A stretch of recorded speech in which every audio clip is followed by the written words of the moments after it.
I love that bit. Good morning, everybody, and welcome to the Housing Communities Committee, Wednesday, the 30th of October, 2019. I welcome you all, and also welcome our two tenant representatives, Margaret McLaren and Gerald Lowe. So could I ask, first of all, do we have any apologies this morning? We have no apologies today, Convener. Secondly, could I ask, do we have any declarations of interest this morning?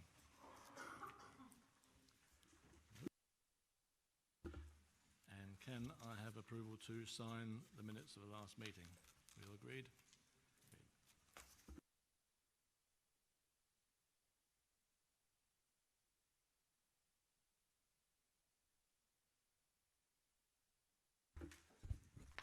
Before we proceed to the agenda, I'd just like to say something, if I may. As you can tell, there's been a change here this morning. As you know, there have been some changes over the last few weeks, and this committee is no exception. That being the case, I don't think we should proceed without recognising the work of my predecessor, Councillor Barrett. In the past 2.5 years as convener, and indeed prior to that, he's been committed to supporting and improving services for people facing homelessness, which ultimately led to Home First, which has in turn led to us being a sector-leading authority in Scotland. He's worked with the Gypsy Traveller community to aid their inclusion in the wider community, breaking down barriers and prejudice, and helping in improving their housing needs. Most recently, he supported a pilot scheme for negotiated stopping sites to reduce the number of unauthorised encampments, which often antagonise local residents. And he has championed community empowerment and involvement in solving local problems and needs, and has worked to make those communities safer and fairer for all.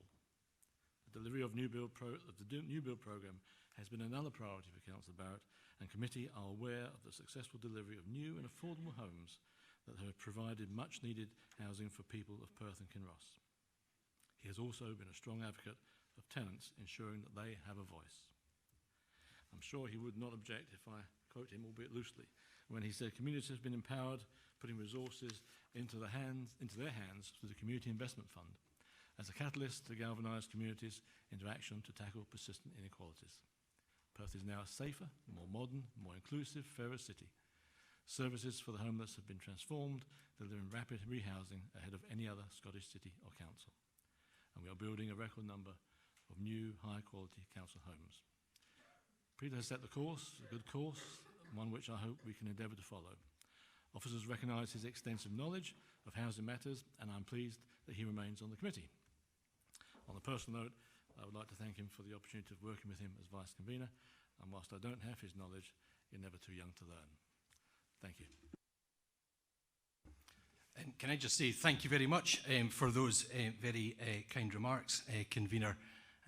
I want to, in leaving the job as Convener, I took the opportunity to personally and privately thank all the officers, from the Director to the Head of Housing, service managers, team leaders and frontline staff for their commitment and support during my time as Convener. And I'd like to put that on the public record. I won't repeat all the kind comments that you made regarding my priorities and what we've delivered. I want to thank you for your support as Convener, Vice Convener during my period, and also to thank the whole of the committee for their scrutiny, commitments and efforts during my time as Convener. I did kind of think that if I'd got to the end of 2 periods, then I'd probably have done my stint. Presidents only get two terms in office. However, if I've only had 1.5, then I think I could possibly come back if circumstances allow to possibly start a 3rd term. I think in terms of unfinished business, you rightly pointed to the negotiated stopping. Earlier this month, there was the launch of the Improving the Lives of Scottish Gypsy Travellers action plan, launched by both COSLA on behalf of Scottish local authorities and the Scottish Government. At the forefront of that launch were Gypsy Traveller women from Perth and Kinross, active through the Women's Voices project. There's an awful lot in that action plan that fits in and is covered by our Gypsy Traveller strategy and its action plan, but I think this conveys a sense of urgency which has otherwise been absent in the action plan. And with 6 monthly national reporting, I think that would have been one of the items that would have been a priority for me for the coming 6 months and years ahead, and I hope that it is for the new regime. As I say, thank you very much for your comments. Thank you. One last thing I forgot to do is to welcome the new members of the committee. Sorry about that, my apologies for that. So welcome. We'll now go back to the agenda. And as is normal, do I have your agreement that we can hear the private papers from the police and fire initially? Agreed. Could we have members of the public please leave the chamber? And the Vice Convener will take these papers, both the private and the public ones.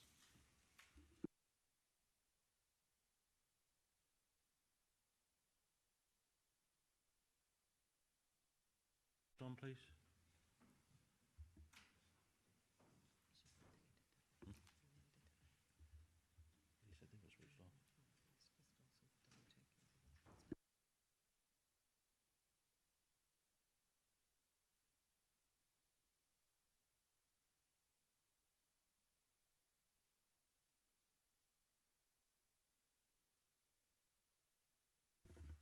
Okay, we're on to item 4.1, which is the Scottish Fire Rescue Service Quarterly Performance Report. I'd like to ask Gordon Pride and Billy to come back up again, please.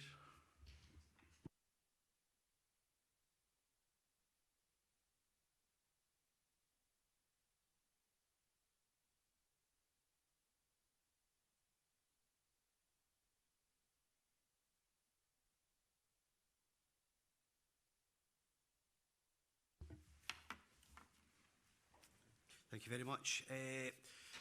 What I'd like to do is introduce the report, and then I'll ask Group Manager Billy McClintock to give the detail for the rest of the report. So if I could ask members to move to page 18, this is the performance summary. Here we see the 12 headline indicators we've identified that we are addressing, and their progression year to date, and also the number of incidents we've had in Q2. We see we continue to perform fairly well with accidental dwelling fires. We are currently on target to meet our target for the year. But we'll continue to focus on that. And again, something very positive, we're able to report on no accidental dwelling fire casualties in this year to date. Moving on to headline indicator number 5. Unfortunately, I will speak in Appendix 2 in a bit more detail on this incident. We had a fatal fire at St Catherine's, the B&M store. So we'll speak about that more as we get through the report, but hopefully give more detail. Moving on, we'll look at headline indicators numbers 10. That is unwanted fire alarm signals. That continues to be one of our key priorities. We continue to work with partners and try to drive these down.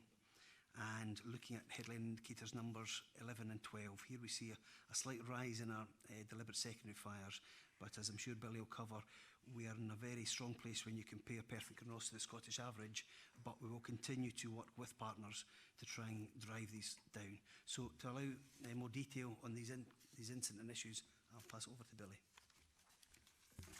Thank you, Gordon. I'll take the committee members to page 21 of 180 and just talk about accidental dwelling fires.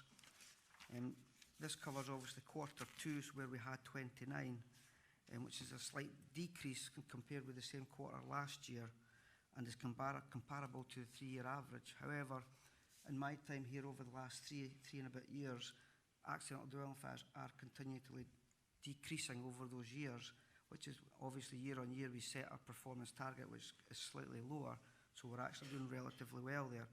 Not to say that we'll ever sit back on that, so we continue to work with partners to try and reduce those as best we can. Pleasing to note there was no accidental dwelling fire fatal fire casualties this quarter, although we had 6 casualties from 4 incidents. The casualties are slightly on, even though our incidents seem to be coming down, our casualties are creeping up very slightly. And obviously with the last quarter of the year to date, we had 14 from 1 incident, which will keep our target above what our annual target is going to be. That's due to probably that one incident at Fairfield last quarter. I'll now take members to page 23, which is non-domestic building fires, where we've seen a slight increase this quarter with 13. Historically, Perth and Kinross usually see very low numbers in this type of incident, but there is a slight increase this quarter. And obviously, again, it's also slightly higher than the 3-year average. 9 of these incidents resulted in very minor damage, 1 with medium damage and 3 with significant damage. 2 farm buildings, obviously B&Ms, and we had the 2 school fires this quarter as well. They were medium to low damage as well.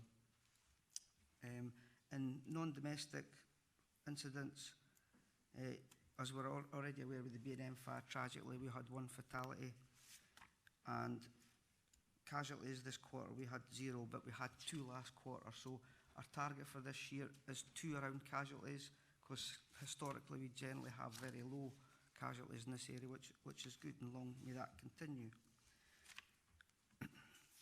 I now take committee members to page 25, where we talk about road traffic collisions, which I know has been an angst of Perth and Kinross over the last 2 or 3 years. Pleasing to note this quarter and this year we're seeing a significant decrease in the number of RTCs we're getting, and in the fatalities and casualties, so that is pleasing to note. I'll now take committee members to page 27 around unwanted fire alarm signals. This quarter we've seen a bit of an increase. However, year on year we are seeing a slow decrease in the number of UFAS incidents we do attend. However, this quarter we do have a slight increase compared with other quarters and our year to date. We do work extremely hard with premises owners on relevant premises to try and reduce this as best we can. You'll notice there on the table as well, it gives you a breakdown of the top 5 incidents we have around that type of incident. And if you look at that 1920 quarter to the top 5, that makes up around 83% of all incidents. Only thing I was wanting to mention now to members is just Appendix 1 on page 31 is just examples of some of the community safety work that we do in the community, and in known partnership which we've done for the last few years with the schools, which is a very successful project, and thanks to Perth and Kinross Council it's going really well. A couple of examples: we had the Fairfield event after that significant event last quarter in Fairfield. So that was about sitting down with the residents and obviously going over any issues they had, talking about home safety, escape plans and things like that. So that went really well. And at the bottom of page 32 it just shows you some of the national things we're doing as a service along with partners about home safety, etc. And on page 33 about notable incidents, we've already talked there about the fire at St Catherine's Retail Park at B&M's, and 1 significant road traffic collision we had on the A9 on the south side of the Broxden roundabout. That's really all I was wanting to highlight in the report, and I'm sure we're happy to take any questions at this point. Thank you very much. I'll start off with a question on the unwanted fire activations. Retail and offices are the highest in the quarter. Yeah. Offices don't require a mandatory inspection by the fire brigade. Is that something that's of concern? And are we finding that offices' fire alarm systems are not up to scratch or not being maintained correctly? What we've got in place just now is, this is one of my priorities for the area, and we have a quarterly meeting to review all unwanted fire alarm signals. When we reviewed this quarter, there were no significant trends, no repeat offenders, no elements. But what we will do is we'll work with all agencies, all areas and all premise managers. When we attend, we will try and give some advice as a stage 1 process, so all our operational crews will be able to give that advice. If they need further advice and support, we have a staged process where we will automatically give that advice and information. But in addition to that, we will try to ensure that we engage with all property and premise holders, just to make sure that if there is any cause for concern, they know exactly how they can alleviate and how they can improve. So is that engagement on a voluntary basis? What we will do is we will engage with them voluntary. However, through our stage processes, we will letter them, and if required, we will, at the fourth stage, we will review our attendance criteria and maybe reduce our criteria to a single appliance under non-blue lights, but that's fully risk assessed before we move down to that area. What we find is the cost of an unwanted fire alarm cost is significant, but about 10% of it is the cost of the service and about 90% is the cost of the business, depending on business. So it's financially, it's worth their while to engage with us, and in the main, companies engage with us very positively and very well. Thank you. Any questions? Councillor Drysdale. Thank you, Vice Convener. I have two distinct questions. If I may, I'd like to ask them separately because they're on separate areas.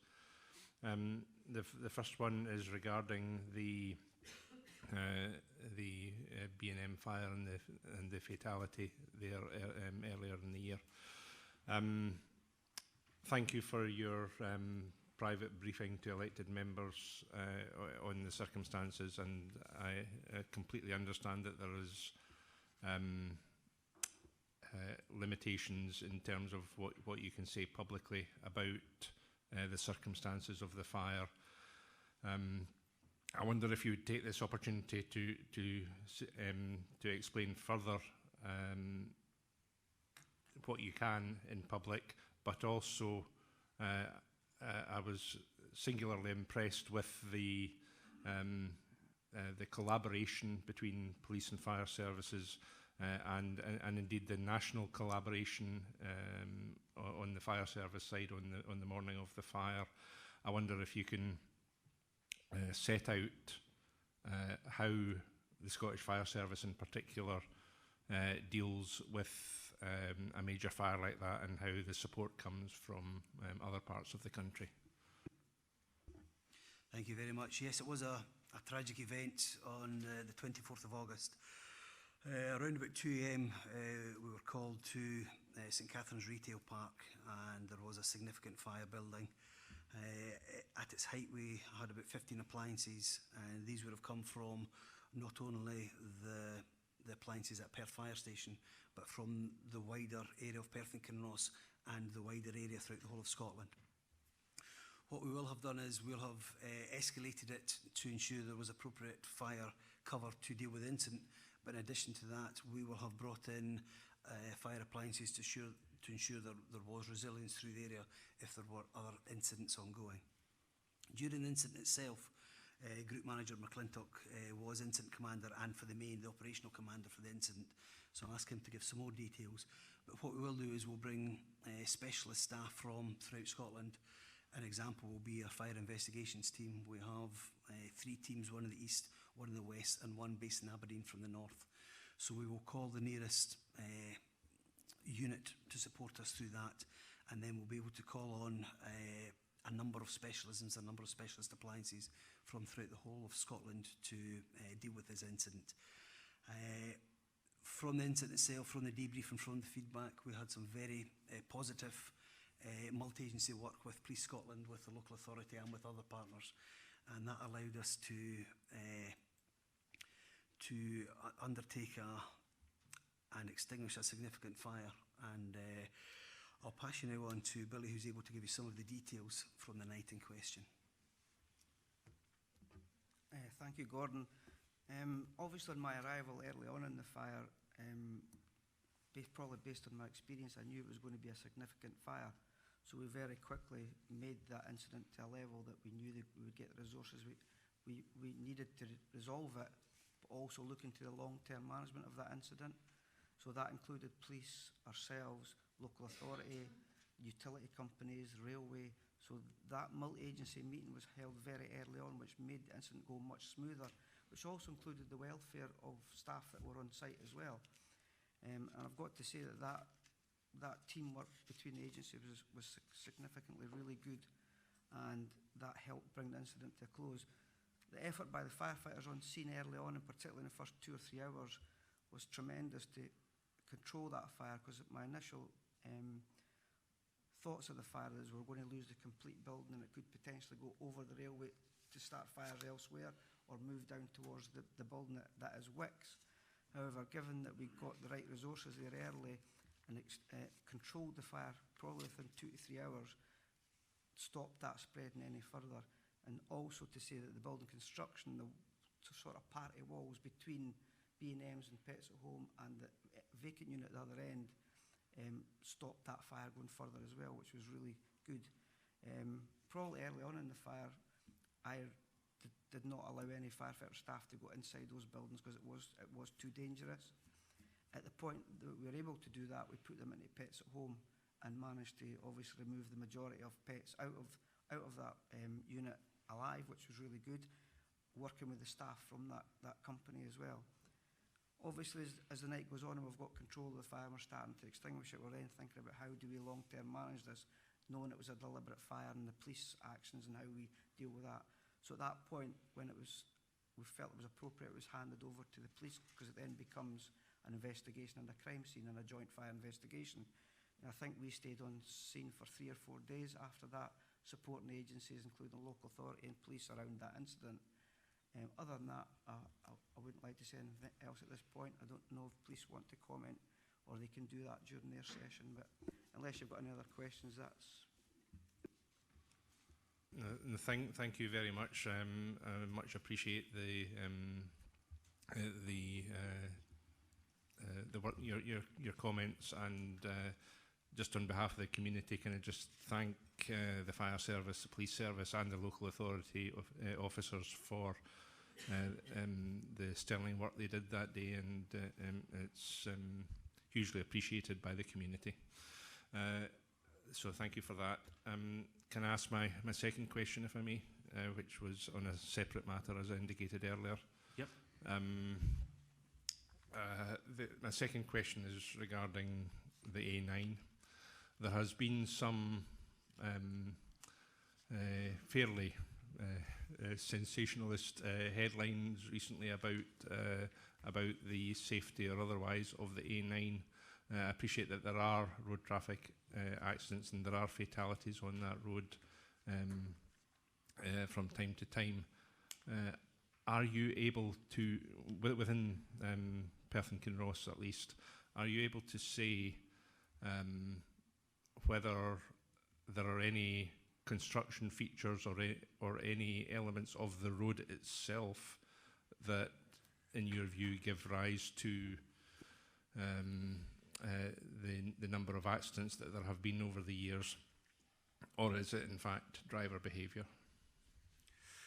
We are, I hate to slope your shoulder this, but we're probably not the right agency to address that fully. What we are able to do is report on the incidents we attend. Fortunately, we do not attend every incident, because we will only attend where there's somebody trapped in a vehicle that needs that help. And our focus is very much on that casualty-centred approach. Once we have undertaken that piece, we will then back off and let the Police Scotland, the local authority, and the other agencies who manage the road network to look at any of those elements. So we don't really have the true picture of stats and performance to allow us to make that judgment. Thank you. Could I just ask a quick question, or ask for Billy to comment on the B&M fire? When I got there about 7:15, 7:15, and spoke to yourself, you've got a lot of support there from the local charity whose name escapes me, that provided you with food and facilities, and also you got support from the Safeway store. I just wonder whether you'd like to comment on the support you got, or of all three services got from the local. Yeah, we've got well-established procedures for providing support, particularly over incidents over a longer period of time. That voluntary group you're talking about is Rapid Response Team, who are UK-wide. In fact, I think they're an international. So what we do is we provide the facilities for them to come along and provide welfare. They come in and manage that. It's an absolute tremendous service, and I think all agencies got access to that during that period at B&M's particularly, which was over about 3 or 4 days, I think. So that's one thing. Also the local stores likes of Morrison's, etc. As you do, if you have an incident in that local area, they tend to step up and provide all the support they can, which we're very thankful for, and we also send out letters subsequent to that to say thank you for the support. And those other community groups did come in and give us some support during that incident as well. Thank you. I did mean Morrison's and not Safeways. You said, shows how often I use it. Councillor Pover, I believe you've got a question. Thanks very much, Vice Convener. And you may not be able to answer this question, but just to go back to the road traffic incidents, I just wondered how many of those involve visitors from other countries that may not know the layout of the roads and things like that. I'm just wondering, is that a major issue in Perth and Kinross? Again, unfortunately, the information we collate and the stats we bring from our operational staff, we wouldn't be able to answer that question, I'm afraid. That's great, thank you. Any more questions? Vice Convener, not a question. It was really just to say that I'm happy to accept those same questions because I do hold some of that information. Okay, thank you. Councillor Barrett. Thanks, Vice Convener. With the publication of the Grenfell Inquiry interim report this week and the kind of conflicting messages in the media over the advisability of the stay put policy, I wanted to ask what communications and engagement activity are the fire service and the council planning in the immediate future to provide the correct advice to residents and also the best safety advice in the event of a fire in a multi-storey property. The Grenfell report was released this morning, so apologies I haven't had any sight of it at this point. But as the inquiry has been ongoing, we have been monitoring it. Our Prevention Protection National Directorate will be continually monitoring that report, and they will continue to review it and make sure any lessons that are required to be learned are learned throughout the whole of Scotland. From a messaging, more than happy to work with Perth and Kinross Council to make sure we get that piece right. In general, the stay safe message remains the correct message, and it's once we get the details from phase 2 of Grenfell that will talk about the building construction and other elements, we'll hopefully be able to pick up more of the lessons learned from that. But the message of stay safe remains the correct message at this point. I would just like to add to that we have currently done a tremendous amount of work with Perth and Kinross Council around high-rise buildings, and that work will continue, particularly once we analyse the report from Grenfell and what that actually means. So that work still is ongoing at the moment as well. So. Is that okay? I think just to reiterate Billy's comments there, certainly as a landlord in the area with high-rise properties and indeed other properties within our fire safety action plan, we've got a comprehensive communications and customer awareness plan and have continual messages and communications with our tenants over all aspects of fire safety in terms of, keeping stairwells clear, the stay safe message. We work, very closely in partnership. We raise awareness, as you'll be aware, through our tenant communications, our Facebook. We've got leaflet drops that we do. We've got signage within the properties.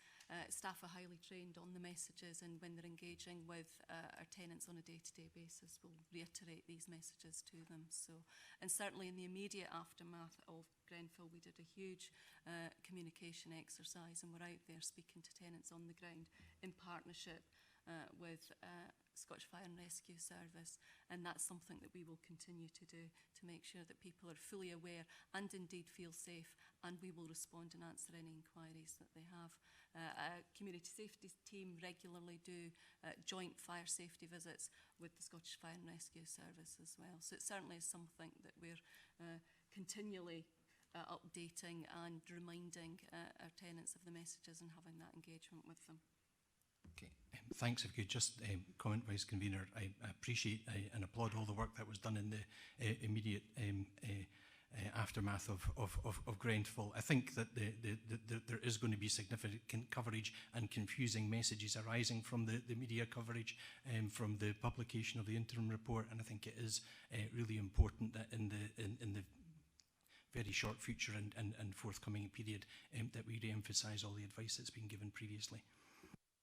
Thank you. Any more questions? Councillor Gray? Thank you. Billy, I'm sure you're aware that the Blackford fire smouldered away for a couple of weeks.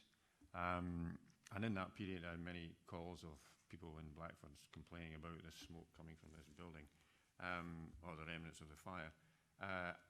Firstly, thank you for the response. Each time I phoned, you were on the spot very quickly and dousing the fumes again. At what stage, there was some confusion as to whose responsibility it was at that stage, you know, throughout the 2 weeks after the fire. At what stage did the fire service no longer have responsibility for the site? Just to clarify that for the public, please. The particular fire you're talking about at Blackford, our first mobilisation to that, which was a significant fire, was around the 8th of September-ish. I can't remember the exact date. However, when we finished that incident, which would be over a period of a day, I think, we have a specific forum that we hand back responsibility to the owner. So when we had finished that next day, we would have handed and explained exactly what needed to be done from the owner from a safety point of view. Also, that incident involved the local authority, environmental health. It's also involved health protection. So I'm in contact with all them at the moment as well, because there's some ongoing issues around the community council, etc. So I'm happy to get out to the meetings, speak to them. So there is some work still going on at the back of that fire. But the main fire, when we were mobilised, it was well alight. So we fought it in a defensive way, because obviously we wouldn't put anybody into that building at the time. But when we finished with it on the first day, we would hand responsibility back to the owner. And then subsequently, when we were out again, because of some smouldering, we would deal with it again, then hand responsibility back to the owner again. Any more questions? Are we happy to note the report? Thank you very much. Gone to item 4.2, which is the Perth and Kinross Local Policing Area Report. I'd like to invite Chief Superintendent Todd and Inspector Thompson up.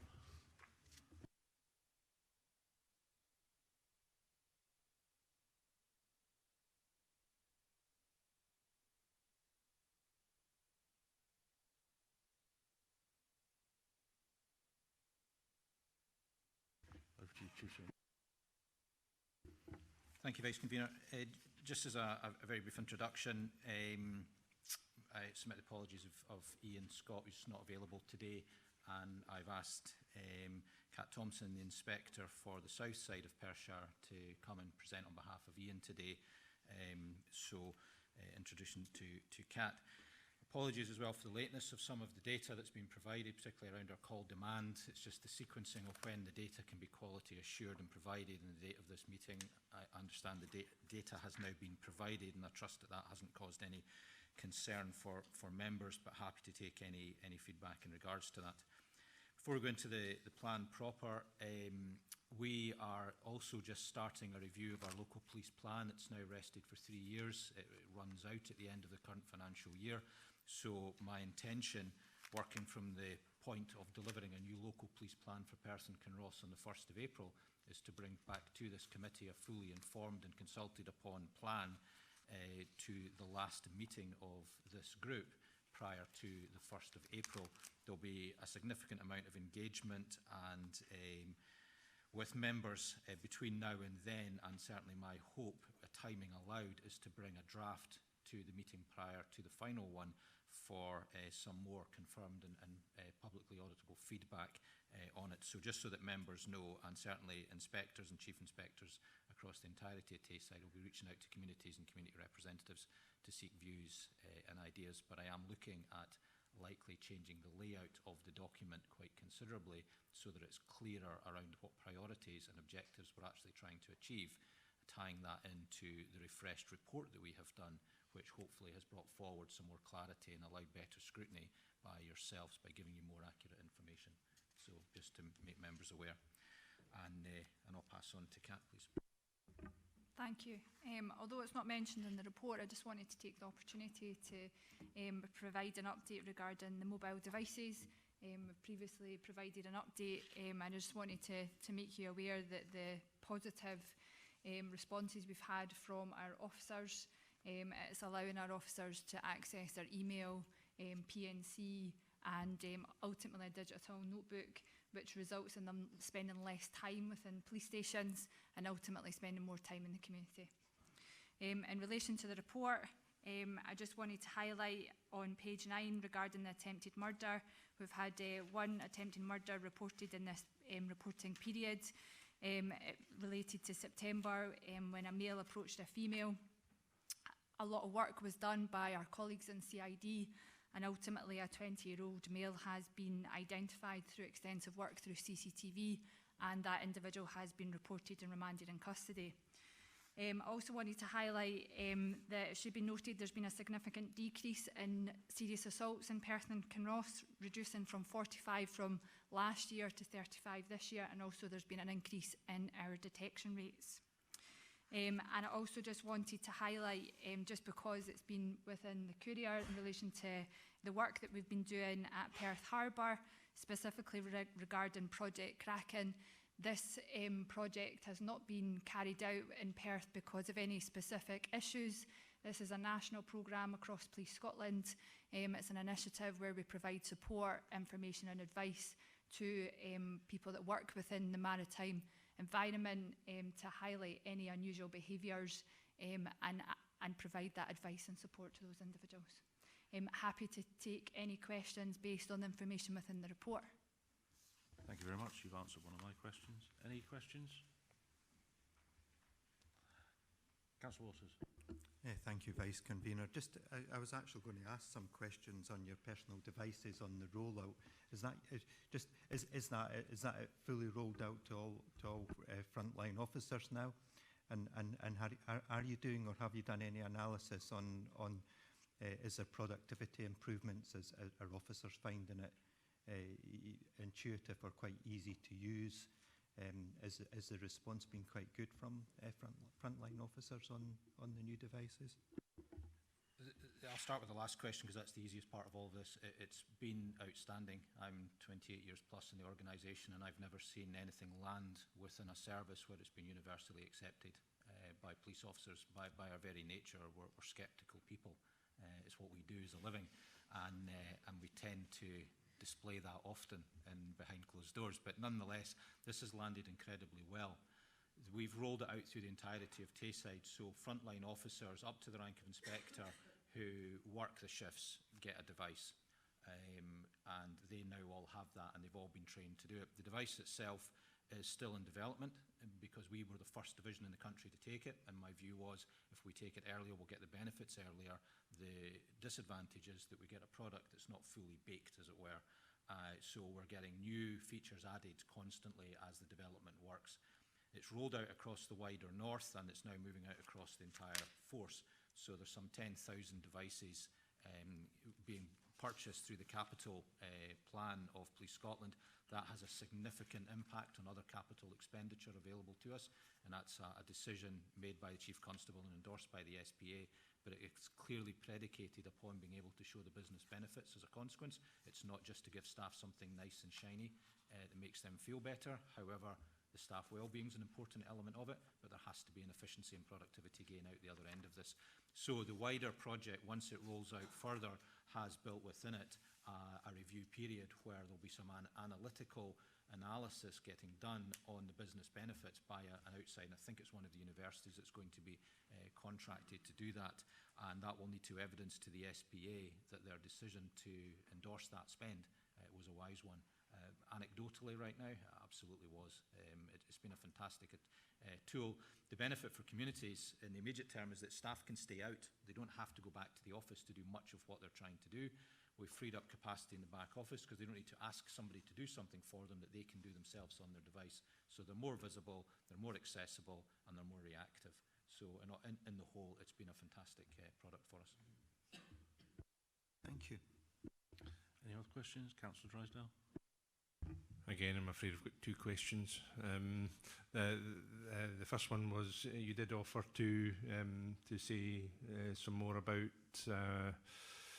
the questions asked of fire colleagues earlier. I wonder if you can just take the opportunity to speak about the A9 first of all, and also about the B&M fire.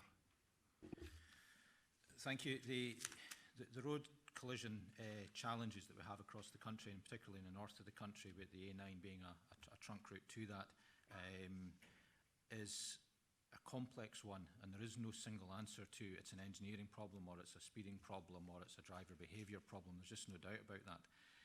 However, what we are surfacing now is more and more evidence of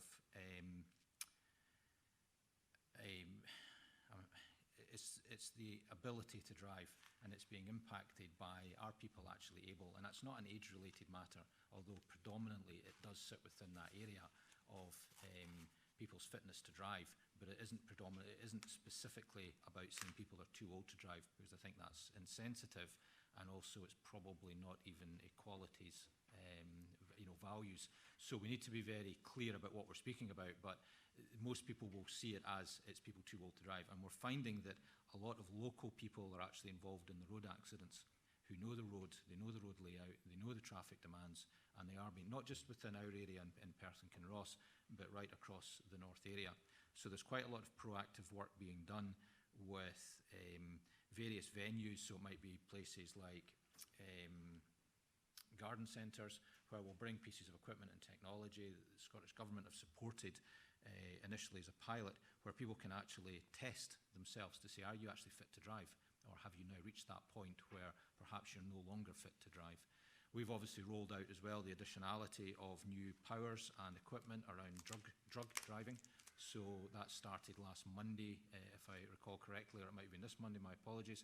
And that's a simple swipe that our road policing officers can do. So they can swipe somebody and it will be able to tell them whether or not they are under the influence of drugs, and that could be prescribed or otherwise drugs, and of course obviously our alcohol. So the fitness to drive could be a short term as a consequence of an environmental issue, or it could be a longer term one as a consequence of other matters. Our evidence doesn't suggest that we are have a particular problem with foreign visitors driving on the wrong side of the road as they see it.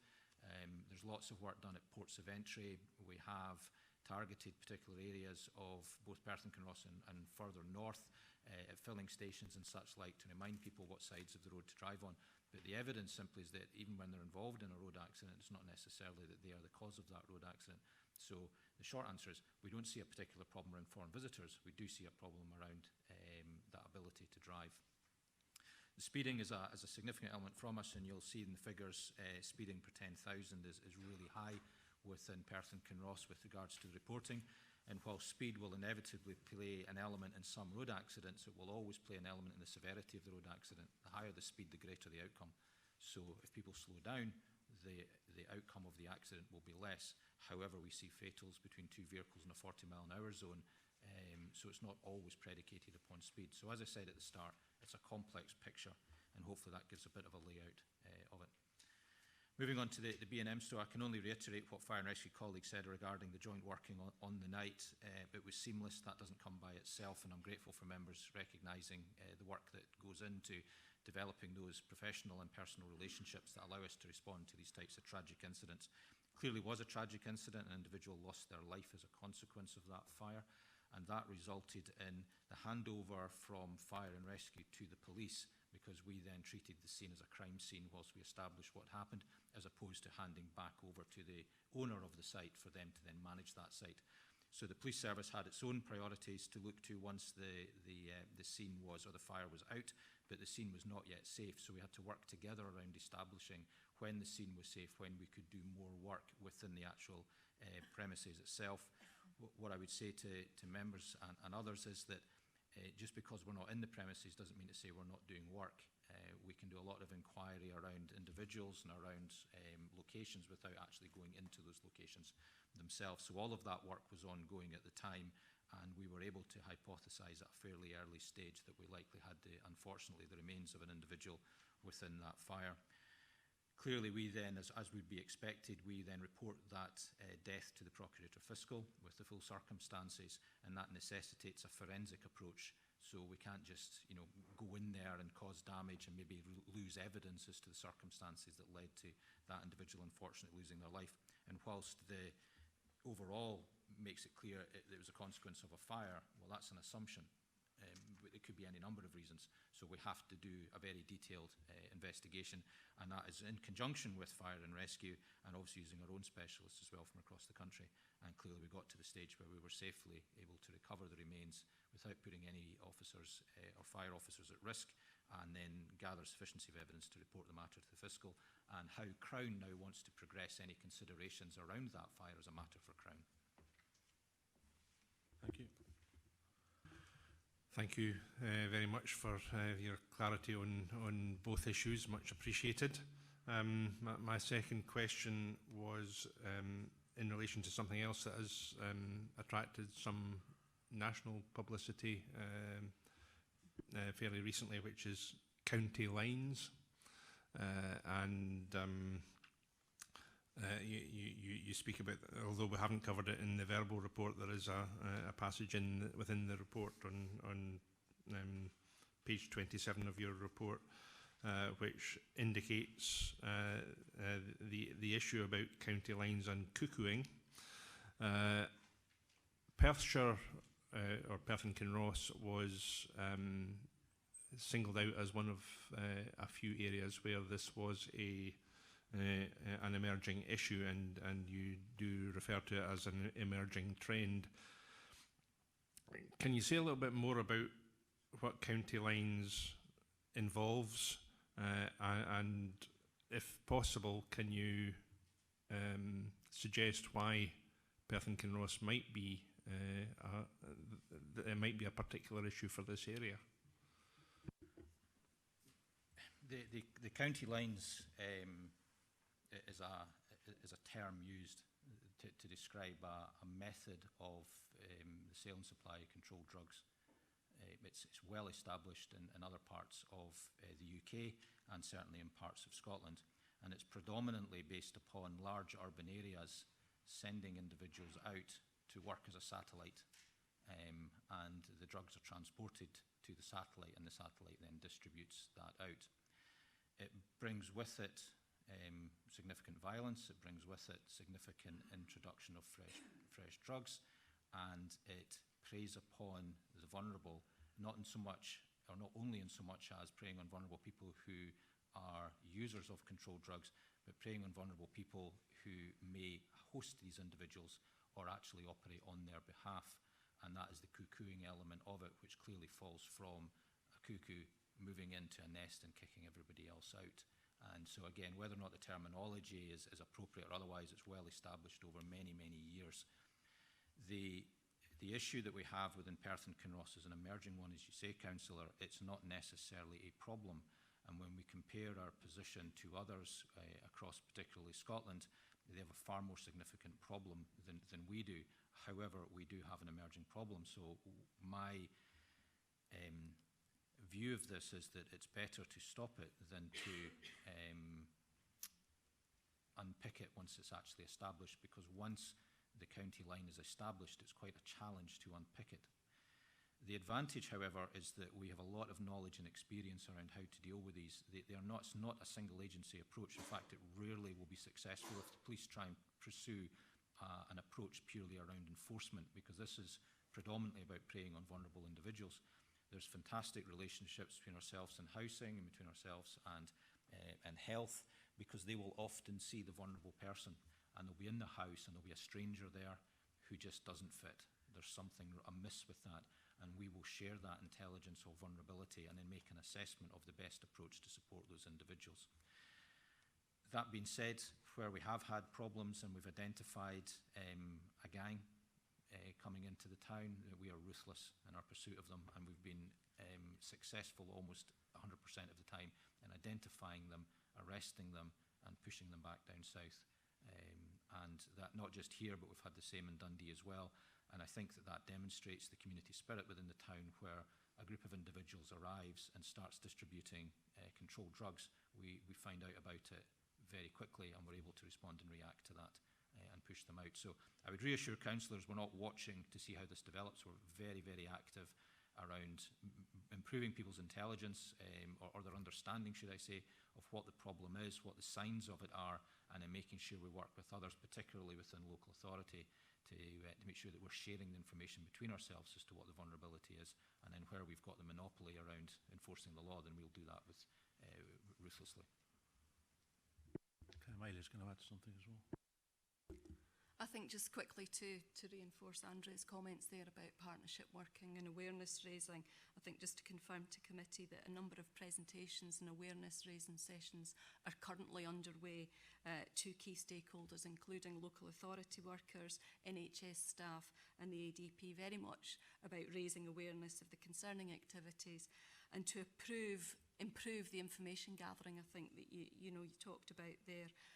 And ensuring that we're really getting in there and finding opportunities to better protect anybody that might be vulnerable to these activities. There certainly was a presentation at the Child Protection Committee yesterday. I think there's one planned for the Adult Protection Committee as well. So there are a number of presentations at a kind of senior and frontline operational level underway to just raise awareness so that staff are aware of the signs and who to contact and how to act.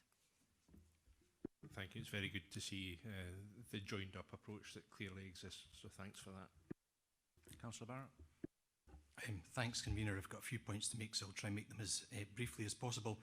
Page 41 of the report refers to the non-recent sexual crime team being launched this summer. I wanted to ask whether that's a resource dedicated to Perth and Kinross, or whether it's a divisional-wide team, and if it's divisional-wide, what proportion of their time is it spent investigating historical sexual crime in Perth and Kinross. My second point was regarding the high incidence of mobile phone offences as a percentage of population in Perth and Kinross, which is 60% above the Scottish average, and combined with the comments that you made regarding the higher incidence of speeding in Perth and Kinross, is there a kind of perfect storm issue there that we need to do something to address? And my final question or comment was with regard to page 76 and the references to Extinction Rebellion, and the inclusion of Extinction Rebellion as non-violent civil disobedience protests in the context of contest sat a bit uncomfortably with me, and I wondered whether there's maybe a better way of presenting that information.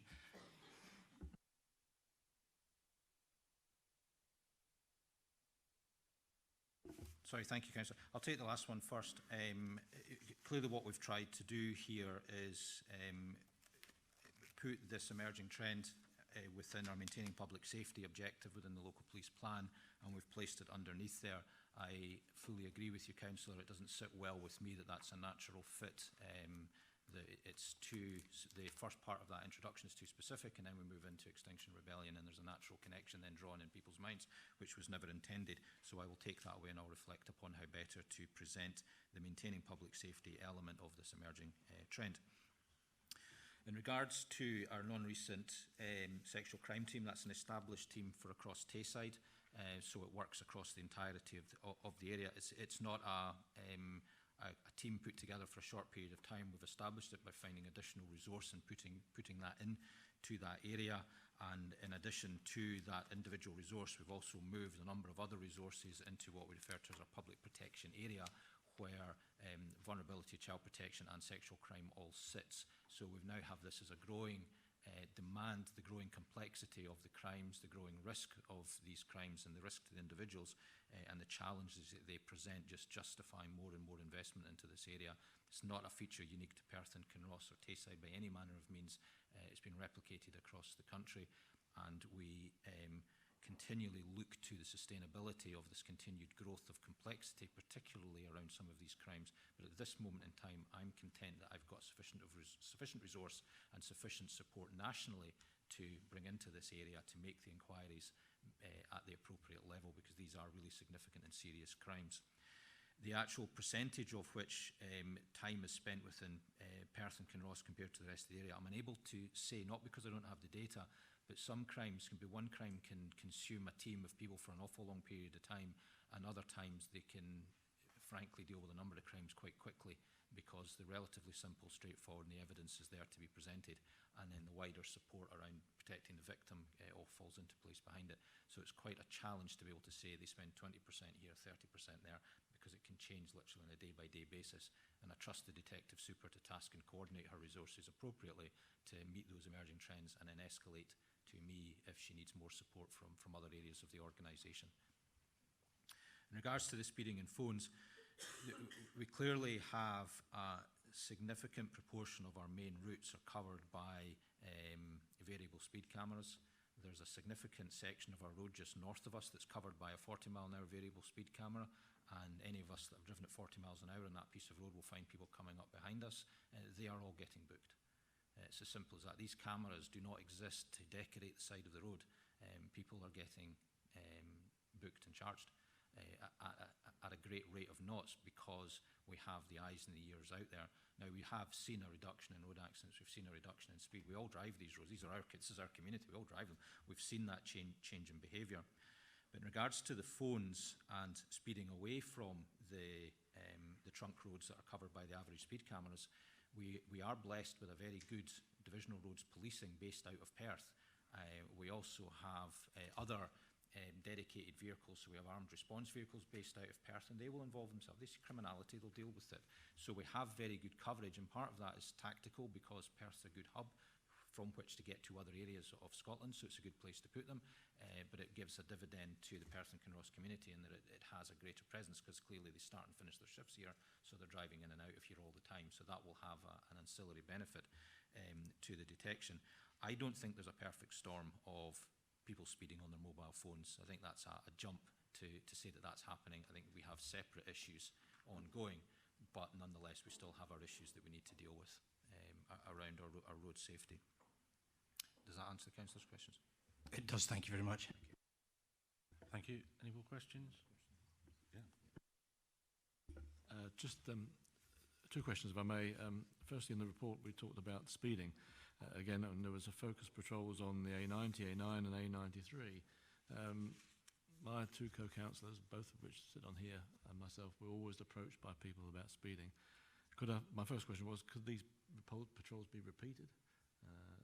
Perhaps on a regular basis, or irregular basis, perhaps a better way of saying it, particularly A93, where we get a lot of complaints for. So the operations that we run around the priority routes are based on intelligence, which to a great extent, unfortunately, is accident history. And so long as there is intelligence that there is problems on these routes, then they will be targeted. So absolutely the case that A93, A90, A9 will all still remain on the routes. Other routes may come on at various times of the year, where in the summer some routes get busier and winter they get less. And we clearly work, particularly once we start going out to the west of the division, we'll work with our Forth Valley colleagues. Going up north into A9, we'll work very closely with colleagues from Highlands and Islands, and we'll run joint operations so that we're coordinated and put quite a presence onto the roads with them. So this is day business for our roads policing colleagues to function in that way, so be reassured that they'll continue that presence.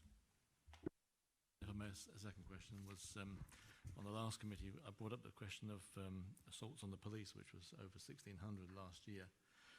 And I think in the press recently there was a release that the most recent quarter, it was calculated at 562, which doesn't bode well for the coming year.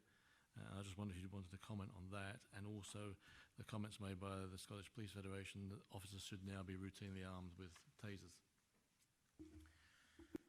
The consideration around tasers will be one that will be taken by others. It's a decision to an extent that our communities need to make about how they want their officers protected, and it would be one that the SPA would absolutely have to be fully involved in and sign off on. My own views, my personal views, I will keep to myself. However, as an organisation, we have tested a proof of concept. So officers are armed with tasers in Tayside. They are armed with tasers in Perth and Kinross. along with other equipment that they can use for their own personal safety. Now, that is no way does that give us the blanket coverage that the Federation are speaking about, but what it has allowed us to do is understand the implications for our communities and for our staff carrying tasers. It's allowed others who provide us with scrutiny, yourselves, PERC as well, to then understand that when we discharge a taser, has it been proportionate, necessary, is it the least forceful option that we could have used? Staff themselves, those that have chosen to be trained in taser and use taser, have found it to be very beneficial, and on most occasions you don't even need to draw the taser to de-escalate the incident. Sometimes the taser is drawn and is aimed at an individual, and that will de-escalate the situation. And unfortunately, on a few occasions, and it is literally less than half a dozen, the taser has been discharged and the individual's then been managed and dealt with. They're given the appropriate support afterwards, but importantly, there is no injury. And it avoids hands-on when somebody is aggravated for whatever reason, because our options are clearly communication, our options are baton, handcuffs, and wrestling sometimes, or taser.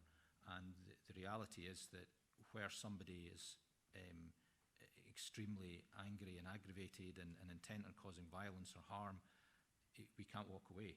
We have to walk towards that. So we need to protect our staff. Which takes me into the second element about the violence against police is utterly unacceptable. It's not an occupational hazard that comes with the role. The level of violence that we are seeing is ever increasing. We are seeing use of more weapons, anything at all, be it hammers, bits of wood, knives against police officers. And for me, it's unacceptable to, I always say to my staff when I've finished speaking to them, is be safe. Because the reality is that they face challenges and risks out there that are escalating. The force, it's not a Tayside issue, it's not a Perth and Kinross issue, it's happening across the country. And the Chief Constable is very personally involved in all of this, seeking reassurance that we are looking after our staff as best that we can. So it's entirely appropriate. He's also seeking reassurance that the courts are looking after our staff as well as they should be. And are we identifying and perhaps trying to deal with individuals before they are violent, and are we using the right tools and equipment? If we have intelligence that somebody's incredibly violent, are we going to be naive and approach that individual in the hope that they're not going to be violent towards us that day? Probably not. We'll probably share that intelligence earlier and look to approach that individual in a more coordinated way. But as I said at the start, we can't not approach the person. The easiest way for my staff not to be assaulted is not to engage with somebody.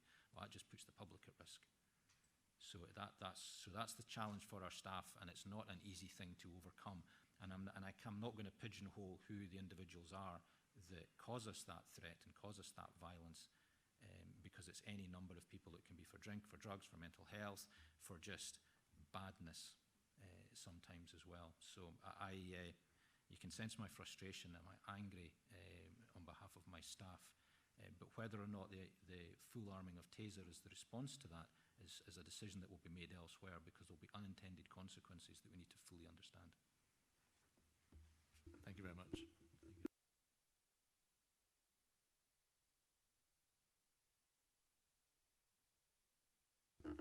Thank you, Vice Convener. Thank you for the report and the update. It's very much appreciated. My questions are on two areas. One is around exploitation, particularly in light of the incident that's ongoing investigation in England about the 39 people who have been discovered sadly and tragically deceased. And I would like to know what is the incident or known intelligence locally about trafficking and exploitation. I note in your report that you successfully protected an individual who was exploited in that way. And my other question is around hate crime.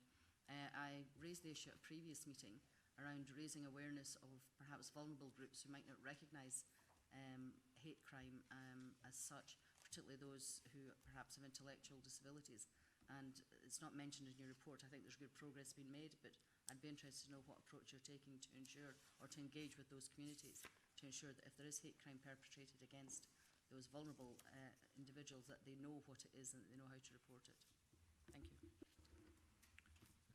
Thank you, Councillor. In regards to the exploitation of individuals, particularly people trafficking, it's again, as is often the case, it's a multi-agency response, and often the information may come to light from another agency, again, particularly within health and social care or within housing, and we see some of the indicators because it's often the case that those who have been trafficked don't actually recognise that they've been trafficked.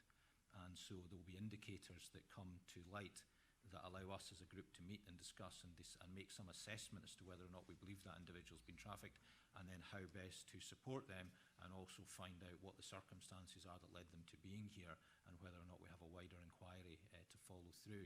So these are not unheard of incidents across our area. They do happen. They've happened in Perth, certainly more than once in the time that I've been here, and they will continue to happen.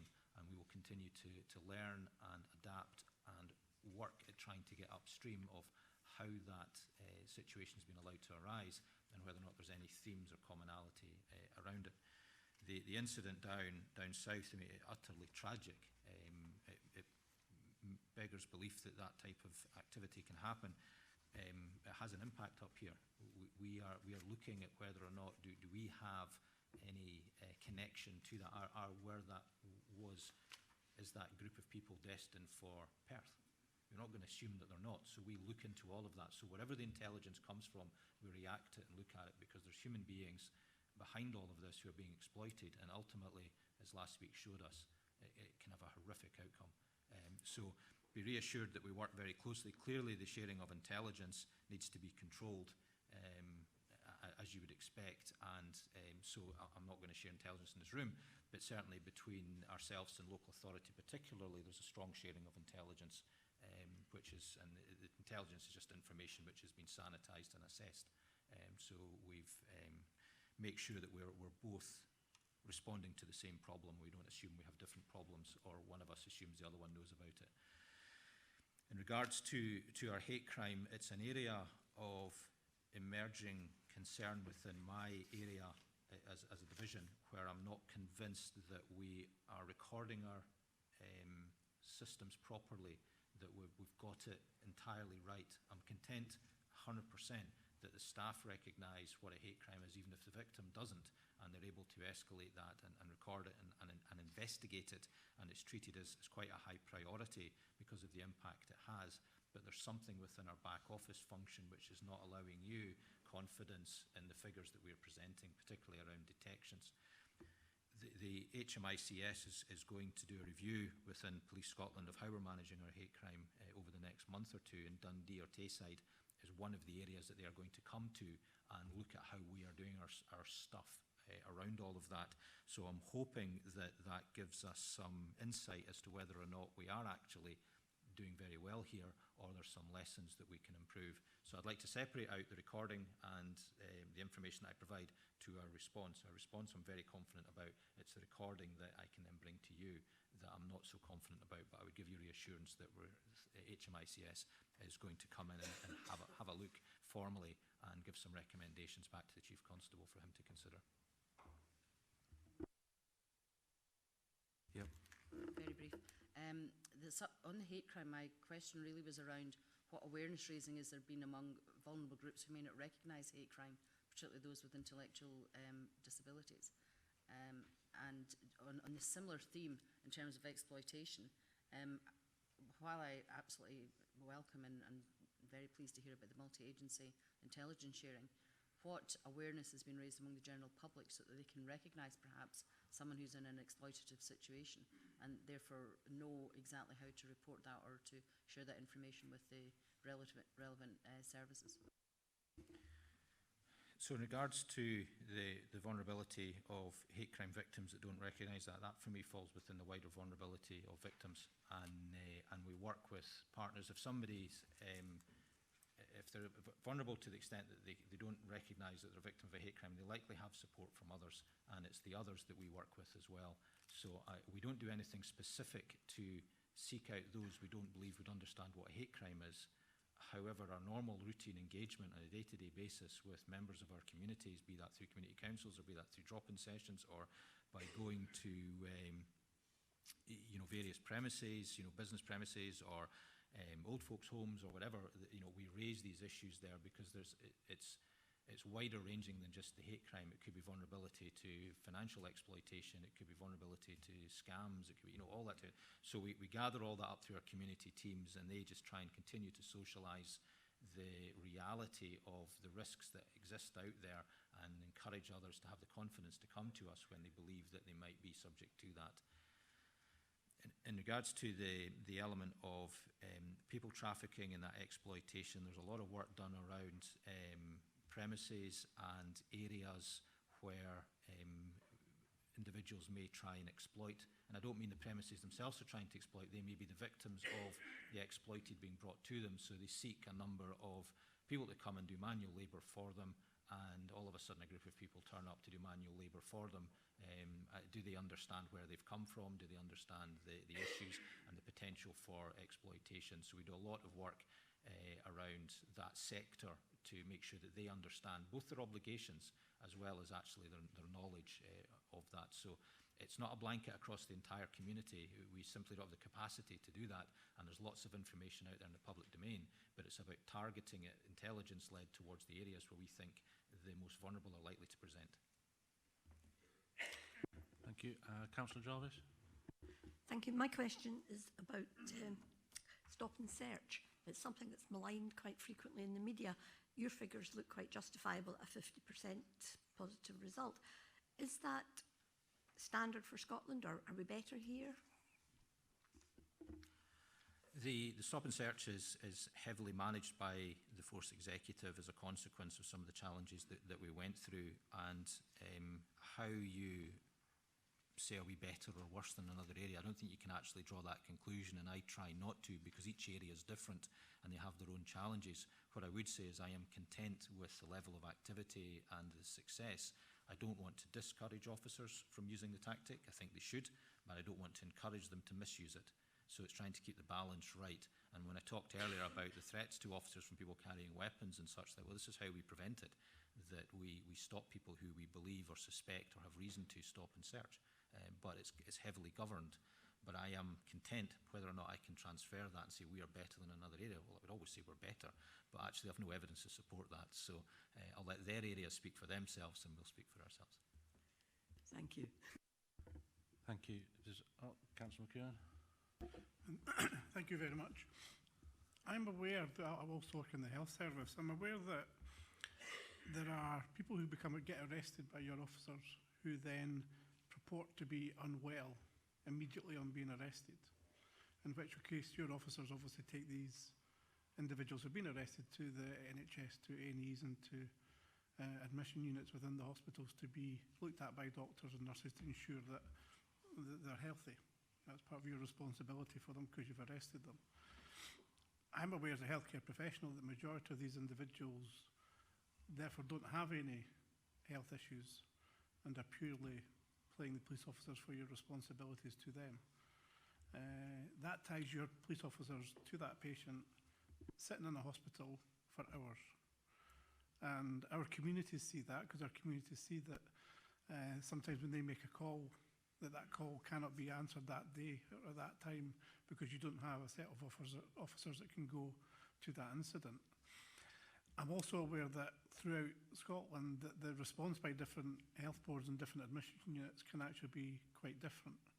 So is there any work nationally or within Tayside itself to look at expediting the ability for these patients to be assessed and looked at so that your officers can go about their duties with the most efficiency as possible? Thank you. I would reassure councillors that when we take somebody out of the cells to take them to a hospital, they've already been triaged by an NHS professional. So there's NHS professionals within our cell blocks to avoid that from happening. So if a member of the public says, or we've arrested, says, I've ingested drugs, there's not a lot you can do but take them to the hospital. But if they say, I've got a sore arm or I've got a diagnosed condition, we may already know about that because, as you might expect, a number of our people are repeat residents. So we may already know about that and we can treat it. So there's a lot of work done within the cell blocks by the the qualified nurses that work within there to triage out, and it's only in exceptional circumstances, but with the volume of people we deal with, clearly there's still a number then go to the hospital. I would be hesitant to say that the attendance at the hospital or the triaging at the hospital should be predicated upon releasing the police officers back to the front line. I know it sounds almost alien to say that, because you would, but actually you want the treatment at the hospital to be triaged based upon the health needs of the individuals who are there. So if we've somebody presenting that the medical staff say they can wait because I've got more important and they just don't happen to be custodies, then I think we just need to respect that. The challenge for us is not to bring them to the hospital in the first place. And I think that's where the opportunity lies, is about whether or not we're using the nurses within the cell blocks appropriately, whether or not the staff are asking the right questions, whether or not officers who are bringing people in are properly controlling their custody, so that when the custody presents and then they quickly swallow something at this charge bar, you're then having to take them to the hospital. Well, actually, if you controlled your custody, you wouldn't have had to take them to the hospital. So, so there's quite a lot of little bits of work, rather than saying, I think when a police officer brings somebody to, because we have that individual's in custody, so which means that they're not free to go about their liberty, so we can't leave them there unless we release them from custody, which we may well do. So if they were taken into a hospital admission, into a bed, and we thought this is a simple shoplifting offence that will get cited for to come to court at a later date, we probably wouldn't sit by them for 3 days in a cell block. Whereas if they were guilty of a sexual crime, or they were arrested for a sexual crime, or something, other serious crime, we would sit by them, because we wouldn't release them from custody, and then we would bring them to court on the next lawful day. Thank you. If there's no more questions, are we happy to note the report? Thank you very much, and thank you to yourselves and the fire service, and I believe you may wish to leave. Thank you very much. I'll hand back now to the convener. Thank you, Vice Convener. Ladies and gentlemen, of course you're welcome to stay on if you wish to see more of the fun, but obviously not. So we'll move on now to paper 5, which deals with Community Planning Partnership Update. This is a further update for the Community Planning Partnership, detailing progress in various key areas of working. The board met on the 20th of September, when Strathern and Strathallan Local Action Partnership gave an update on their work to improve issues on equality, making better uses of resources. The next meeting on the 6th of December, we'll hear from Perth City LAP. With regard to community empowerment, there has been further interest in community asset transfers, with a further 4 expressions of interest now being dealt with. A report with recommendations on the request from Dunning Community Association will be presented to the SPNR Committee on the 27th of November. A review of community empowerment has resulted in the publication of a new report, and a summary is attached to the paper as Appendix 2. Applications for the latest tranche of funding under the Community Investment Fund closed on the 21st of August, with 111 valid applications totaling £970,000. I believe all wall panels have met, I believe that's right, and a report seeking final approval will go to SPNR on the 27th of November. The second tranche of funding in this report indicates the closing date of the 12th of December. I believe that's now been passed back to the 15th of January to make it easier for applications to be taken in. The board has agreed to update the community plan, and following on from this, we'll consider the appropriate governance arrangements to deliver it. And on the 6th of September, the CPP Executive Officer Group approved a statement of intent for the Fairer Futures report, which reflects recent statutory developments, such as the Local Child Poverty Action Report. And finally, returning to community empowerment, there have been 4 animated videos produced showing hypothetical examples of how community can become involved in matters such as participatory budgeting and community asset transfer.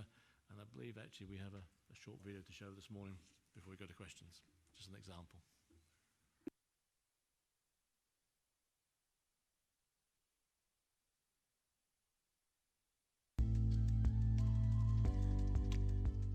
Community asset transfer. Community asset transfer is an opportunity for communities to own, lease, or have access to some publicly owned buildings in Scotland. Public finances are under pressure, and not all existing buildings and services are sustainable in the long term. There is an opportunity for communities to take greater control over their future through community asset transfer, transforming public buildings into successful community assets with social, economic, and environmental benefits for local people. In this video, we'll explain how you can get involved in this process with Perth and Kinross Council. First, there are a few criteria that you must meet before you apply for a community asset transfer. You must be a constituted community group that is community controlled. You will need a sustainable business plan. You must be able to demonstrate the community benefit from the asset transfer. Also, other criteria may be required for full ownership of the asset rather than a lease. The Blair Ross Community Trust have engaged with the local community and developed a community action plan. This community action plan has highlighted the need for a new community space. The Trust is interested in taking over the Blair Ross Library to turn it into a new community space, as it is to be closed due to low use and the cost of upgrades. They contact the council to start the process, then undertake a consultation on their idea with online surveys and public meetings. The group take advice from many organisations and develop a sustainable business plan, which shows that they can earn enough income to cover costs and future investments. With everything in place, the council considers their application for a community asset transfer, including the benefits and any impact the transfer would have on services. Following discussions, the council agrees to grant a long-term lease to Blair Ross Community Trust, with the option of ownership in the future. The trust receives the keys. Now the real work begins. Groups who own assets are responsible for repairs, bills, and future improvements to the asset, as well as ensuring the success of their business plan. It is hard work, but community asset transfer can give your community the opportunity to take greater control over its future and create a more sustainable community for all. To learn more, please contact the Community Planning team at communityplanningpartnership@pkc.gov.uk. You can also visit our website, pkc.gov.uk, contact us by phone on 01738 475 000, or visit the council offices for more information.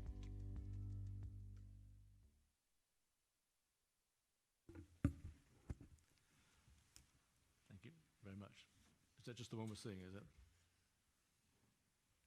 I think so. Yep, just the one. Okay. So, members, any questions, please? I think we've got David here. Councillor Shires. Thank you. It's quite very good, David. My question is about how we, Councillor McHugh and Councillor Braun, are aware of community development trusts in our own area that are actively pursuing different projects.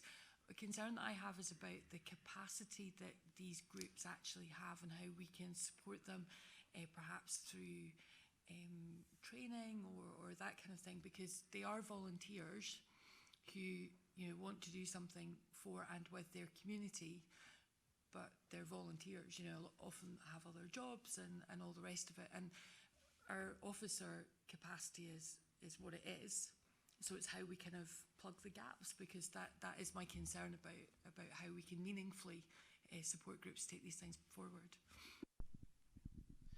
Thanks for the question. Yeah, the issue about capacity of groups and their ability to do the things that they want to do is a constant issue, I guess, and question for us. I think you're right.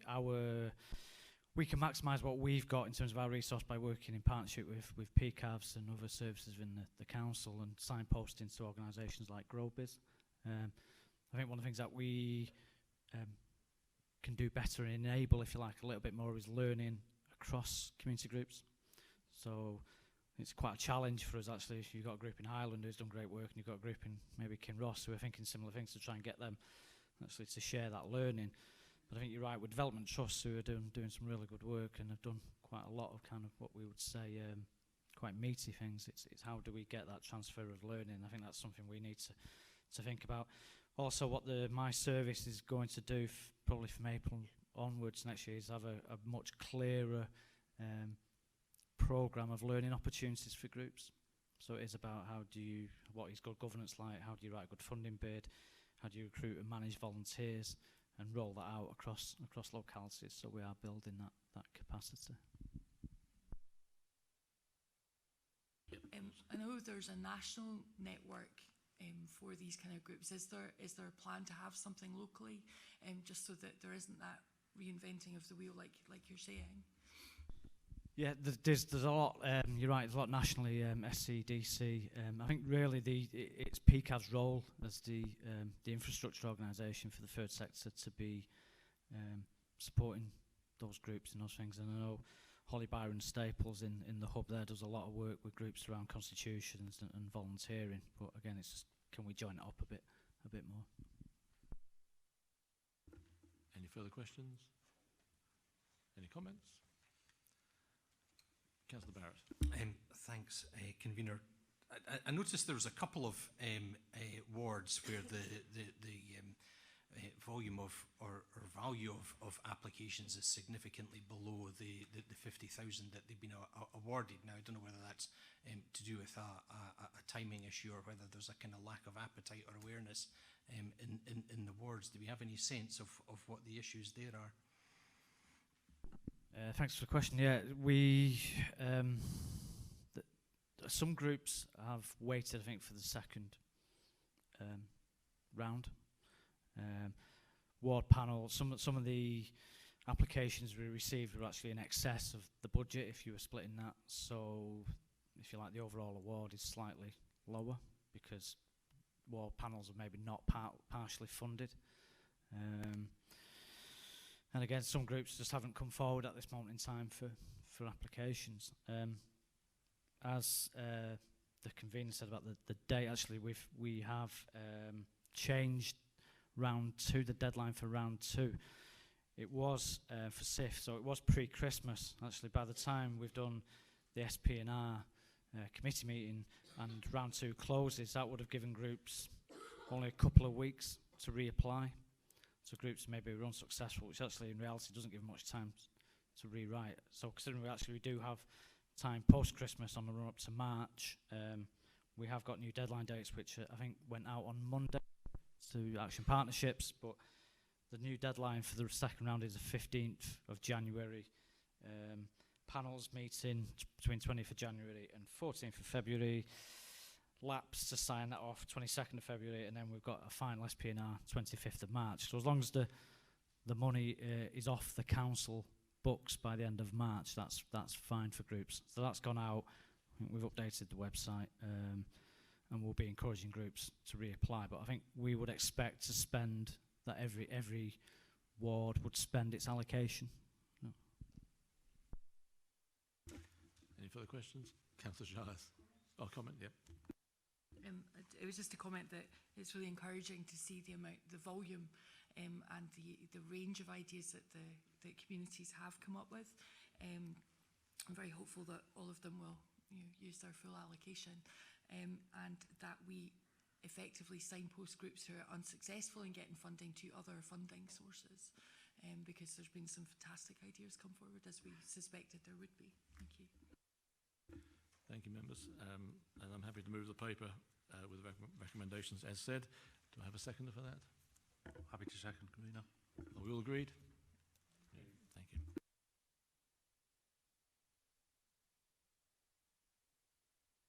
We move on to paper 6, which is the 6-month performance summary for housing and environment, with obviously referrals to ours. I believe the Executive Director wants to introduce that. Thank you, Convener. The report that we're presenting today provides an update on our progress in achieving our aims as set out in our Business Management and Improvement Plan, which was approved earlier this year. The report is intended, as ever at this time of year, as an exception report and highlights some of our key outcomes that we've achieved in the delivery of a wide and diverse range of vital services for the Perth and Kinross area.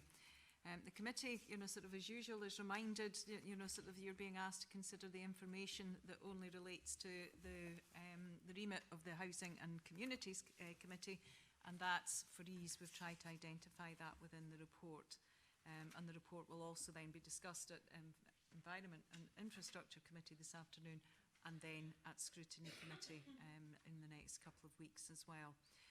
Some key highlights in particular in relation to the Housing and Communities Committee remit then.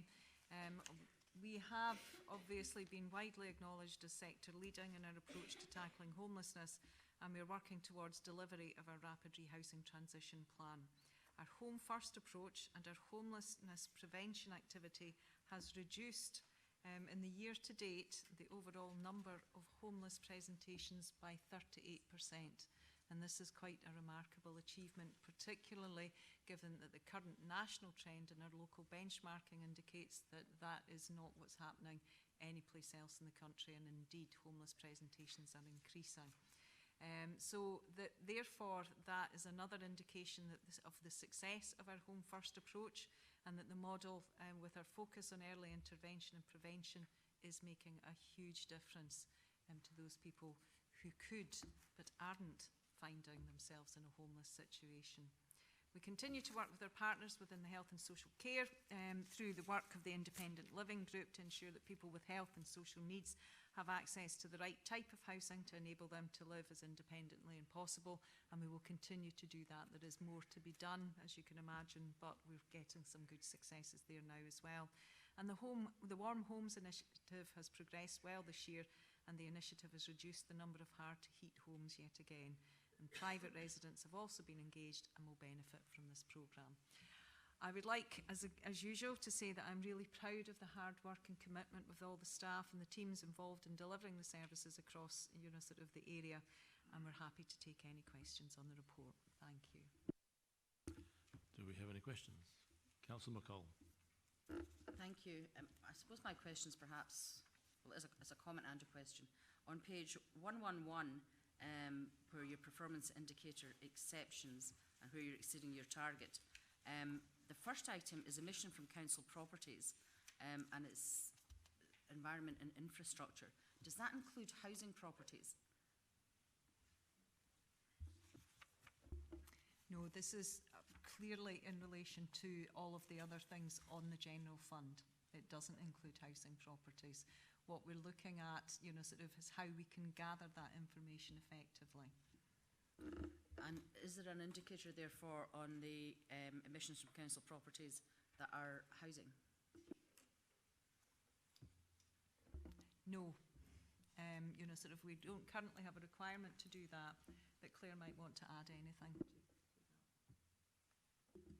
No, we don't. We don't measure that as an indicator. I'm looking at John in terms of any thoughts or plans in response to that for the future. In terms of some benefits realisation. No, we don't.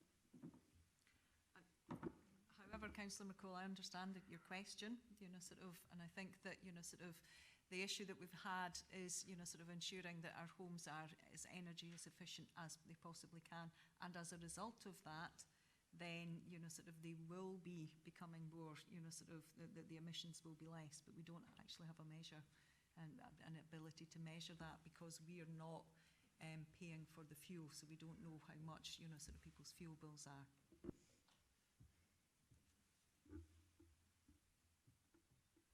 Supplementary? I understand that we don't pay for the fuel, but there are measures being taken to ensure that homes, or that could be taken to ensure that homes can be as environmentally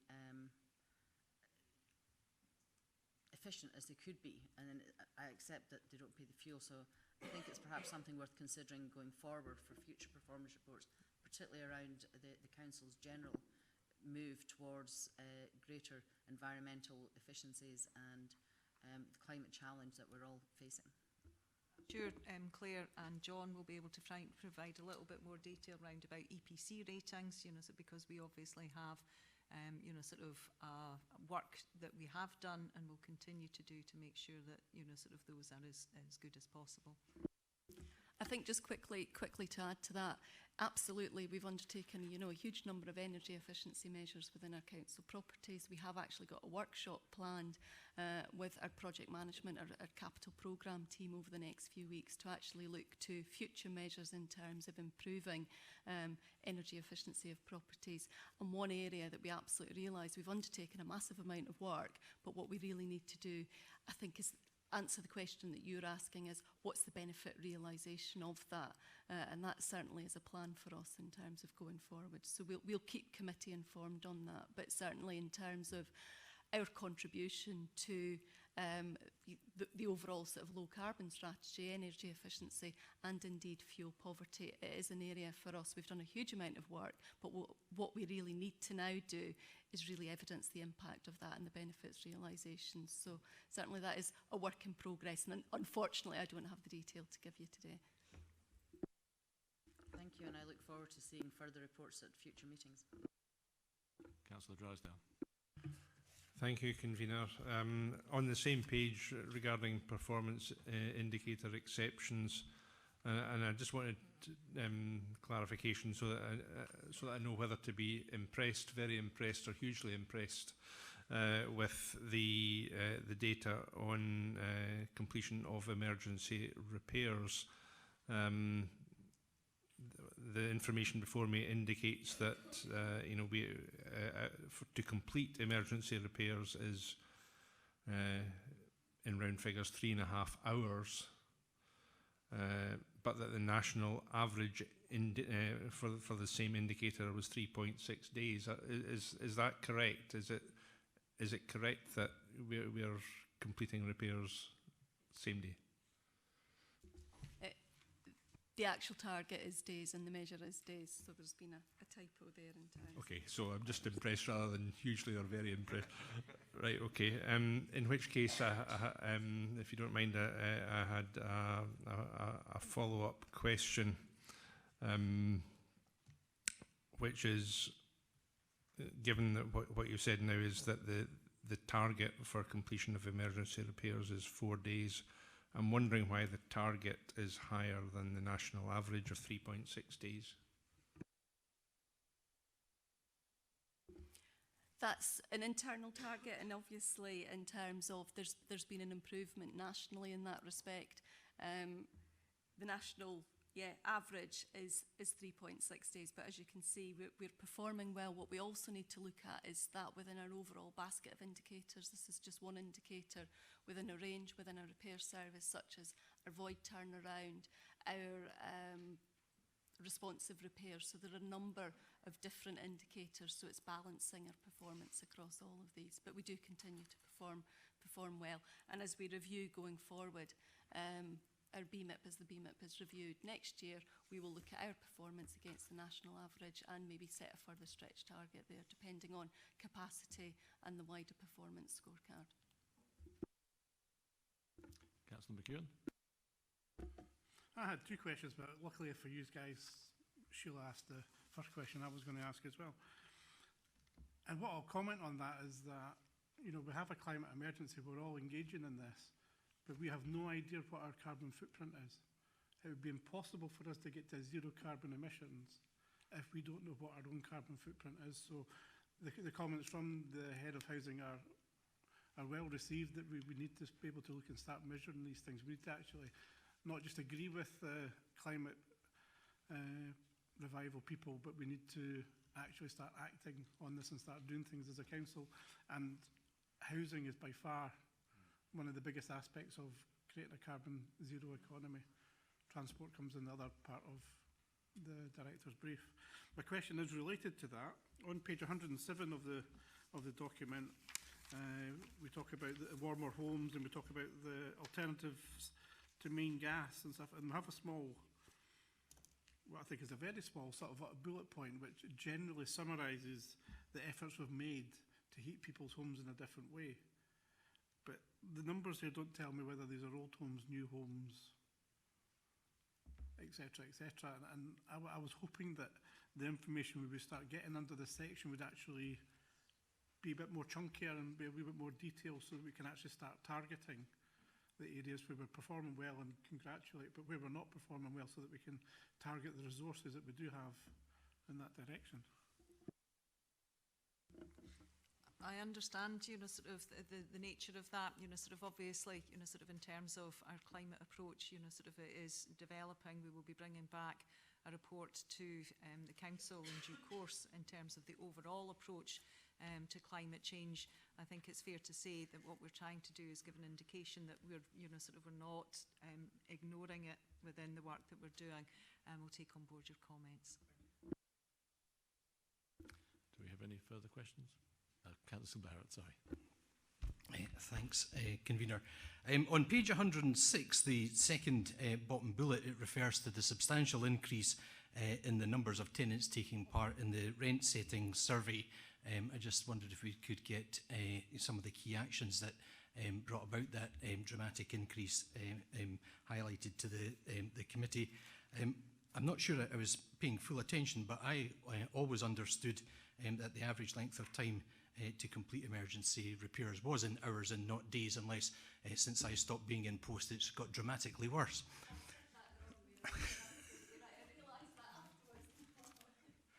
Okay, well, I'm reassured about that, Convener.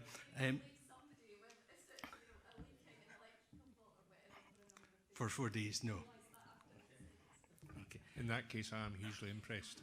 Okay.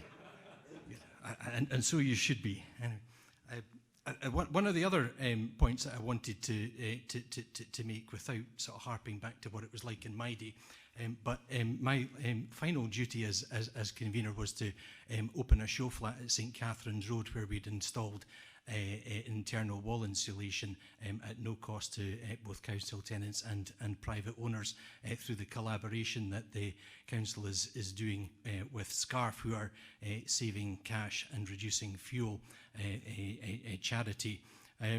That, as I understand it, transformed the flats in St Catherine's from band E energy efficiency to either a very high C or at least a B, and there would be substantial carbon savings as a consequence of that.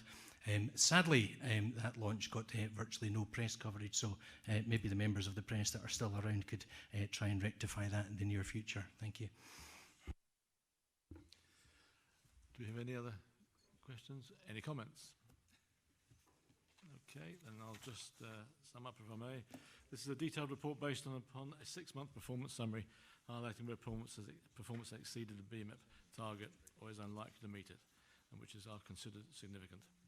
And where targets have not been met, then explanations are provided with improvement actions to be taken. As would be expected, there are ongoing challenges to face with limited resources, but the housing service continues to deal with them with a view to gain best possible outcomes. And what better example of that than the success of Home First, which has seen a 52% reduction in families presenting as homeless between April and August of this year, 57 as opposed to 119 previously. Furthermore, for young people, there has been a reduction of 24%.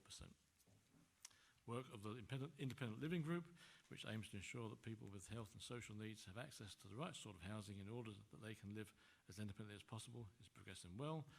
Warm Homes Initiative continues to progress and has seen a reduction in hard-to-heat homes, and scope and specifications for all gas installs have been agreed. And mention should be made, of course, of the Tenants' Summer Conference, where tenants were supplied with the outcomes of the annual rent setting priorities. The number of tenants taking part increased from 182 to 849, a 366% rise. This information is used to develop rent level options for 2020-2021, which tenants will subsequently vote on. You will have read our compliance with the Scottish Housing Quality Standard in 2018-19 was 96.7% against a Scottish average of 94.1%. And our average number of days to relet homes in 2018-19 was 28.4 against the national average of 31.9. The final page of the report covers the exceptions I mentioned earlier. The average time taken to complete emergency repairs at 3.4 hours against a target of 4 with a national average of 3.6. 99.5% of tenants satisfied with the repair service against a target of 92, national average 91.7%. And 96% of antisocial behaviour complaints resolved within locally agreed targets against 90%, the national average of 87.9. Where we've not reached target is rent collected as a percentage of total rent due, 96.6 against 98.6%, national average being 99.1%. Discussion on arrears follows in another paper. However, all in all, this report makes for excellent reading and represents the hard work and professionalism of our housing service. And a detailed report will be produced at the end of 2019-20, but there is much to be commended here. Members, I move the paper based on the recommendation 321. Do I have a seconder for that? I'm happy to second. Can we... Sorry, Convener, I did ask a question about how we achieved the increase in participation in the survey.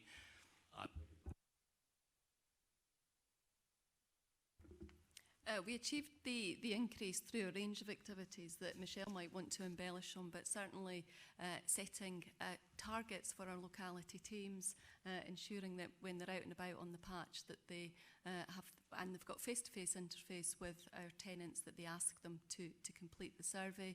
Certainly through social media, really putting out lots of messages on social media, again encouraging tenants to participate and contribute. So I think that the targets between the teams has given a healthy level of competition, and I think that certainly helped us significantly. And I think, Claire, it might be helpful to see how many people turned up to the tenants conference as well. How many tenants were there for the autumn one? Yeah, we had a good turnout at the autumn conference this year. I think there were in excess of 60 tenants at that conference, which was a good turnout, and I think a very productive and informative discussion that we had round and about future priorities and rent levels. Thank you very much. And apologies, Councillor Barrett. I had to make a mistake so people knew it was me. Can we agree with the paper? Okay.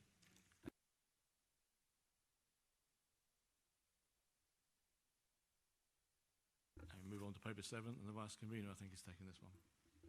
Thank you very much, Convener. Yeah, this is the Education and Children's Services Interim Performance Summary. This is the last time this paper will be coming to this committee.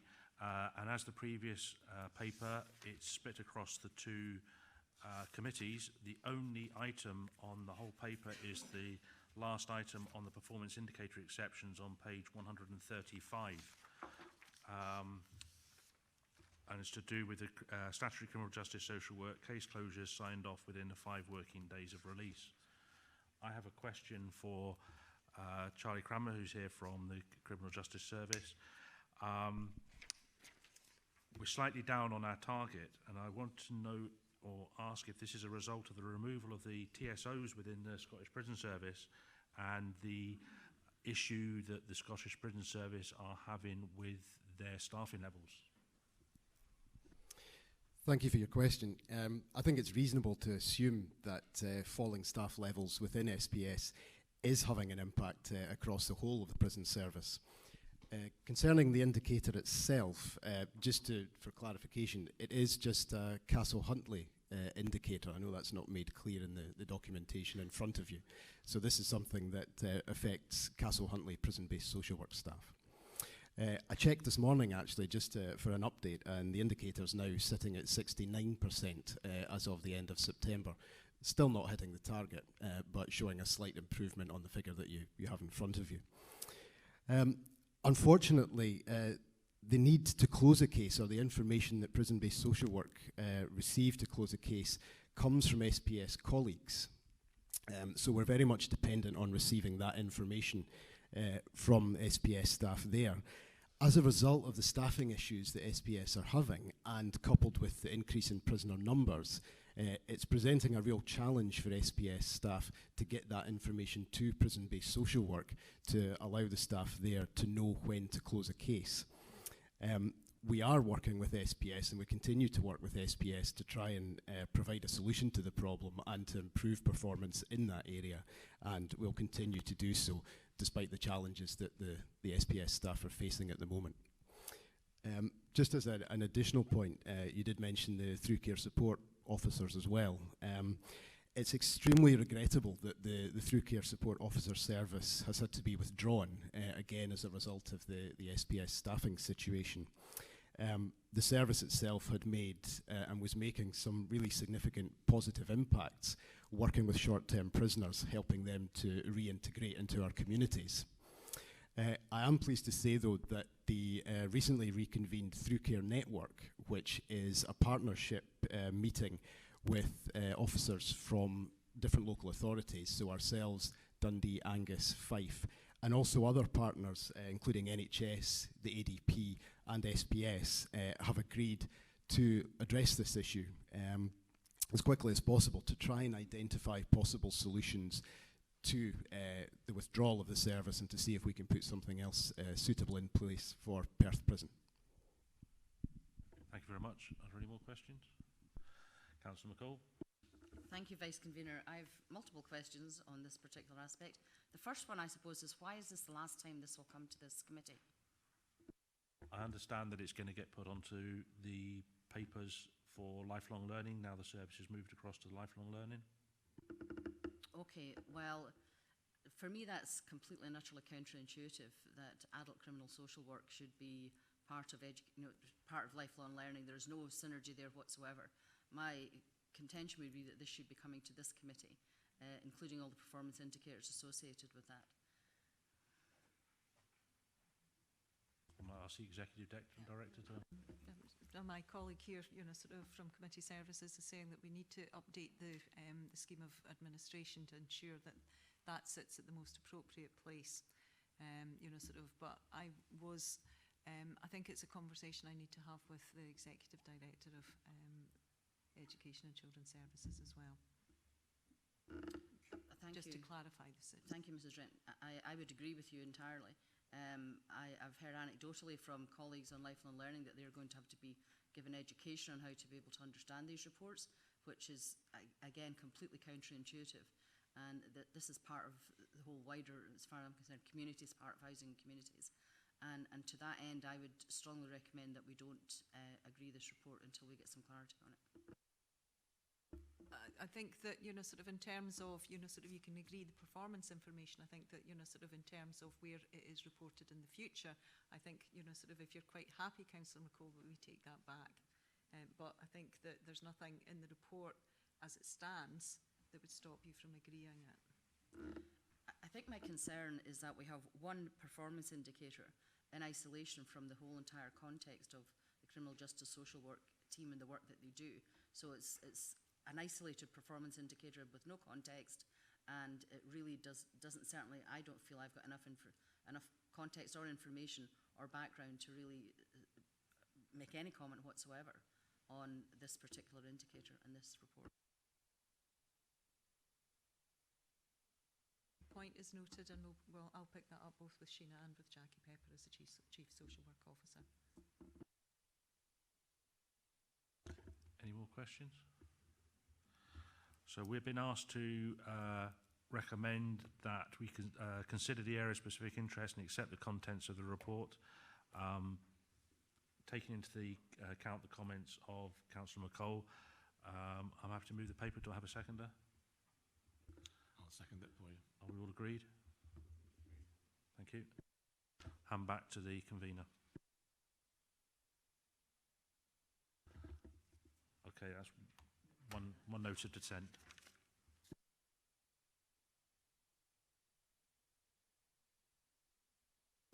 We'll move on to paper 8, if I may. This relates to rent arrears update and the impact of universal credit. And I think Michelle is going to introduce this one for us.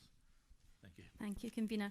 Ensuring that we sustain tenancies and maximise the income for our tenants in Perth and Kinross is exceptionally important. However, as 90% of our tenants' rent money directly funds the services we provide, then so is maximising income to the housing revenue account.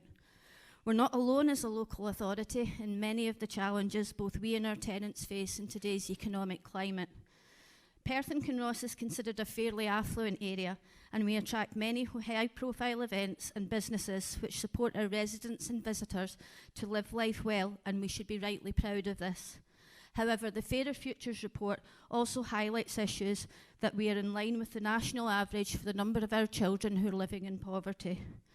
This report provides committee with a high-level overview of our rent arrears performance now and over the last 4 years, alongside performance from other local authorities. UC continues to receive significant levels of media coverage since it was fully rolled out in Perth and Kinross in June 2018. Our analysis shows that the level of debt on the housing revenue account has increased by just under £250,000. This report takes a look at this in more detail and what specific steps we are taking to mitigate this. Our frontline teams work hard to balance the business head and the social heart. It's a well-known fact that people find it easier to talk to someone about their health issues than talk about support because they're struggling financially. So to sum up, it's a significant challenge, but one that our locality teams, with support from colleagues, for example in welfare rights, education and children's services, and the Health and Social Care Partnership, will continue to tackle head-on. Thank Michelle. Do we have any questions?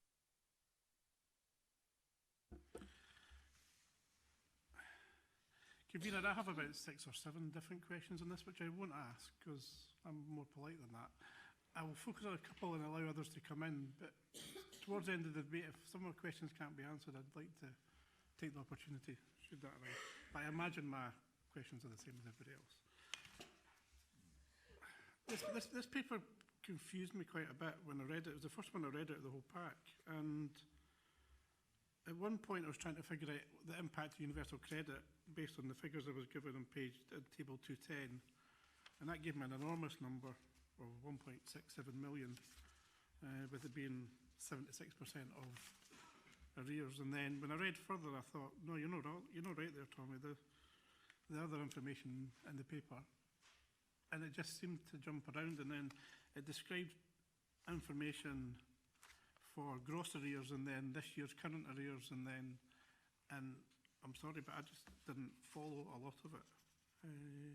So my direct question is initially about table 210, where it describes universal credit as having been 76% of our arrears, with an average arrears of £866. How does that figure relate to the figures elsewhere that just don't seem to... I'll ask Michelle to answer that one. Okay, so in terms of table 2.10, that shows by current payment methods what percentage of tenants are in arrears. So yes, 76% of people currently receiving universal credit are in arrears, and for that payment method, that value is about £866.06 on average. However, what we have experienced, and if you look at section 2.24 of the report on page 1.42, is that a number of tenants actually, regardless of the payment method they're currently currently on, are coming over with an existing arrears balance. So basically the average increase of 250,000 is based on us tracing when a tenant moves on to universal credit what their arrears balance was if they had one, and then what the average increase in arrears could be. Hopefully that makes sense. So a tenant may have come over already to any of these payment methods, so full housing benefit, partial housing benefit, no housing costs with an arrears balance. So what we worked out for universal credit was actually what was the average arrears increase from the day a tenant moved on to UC to when we extracted this performance information. And that's what we've used continually throughout the year to forward project what we thought our arrears levels would be. You're looking for confused, Tommy.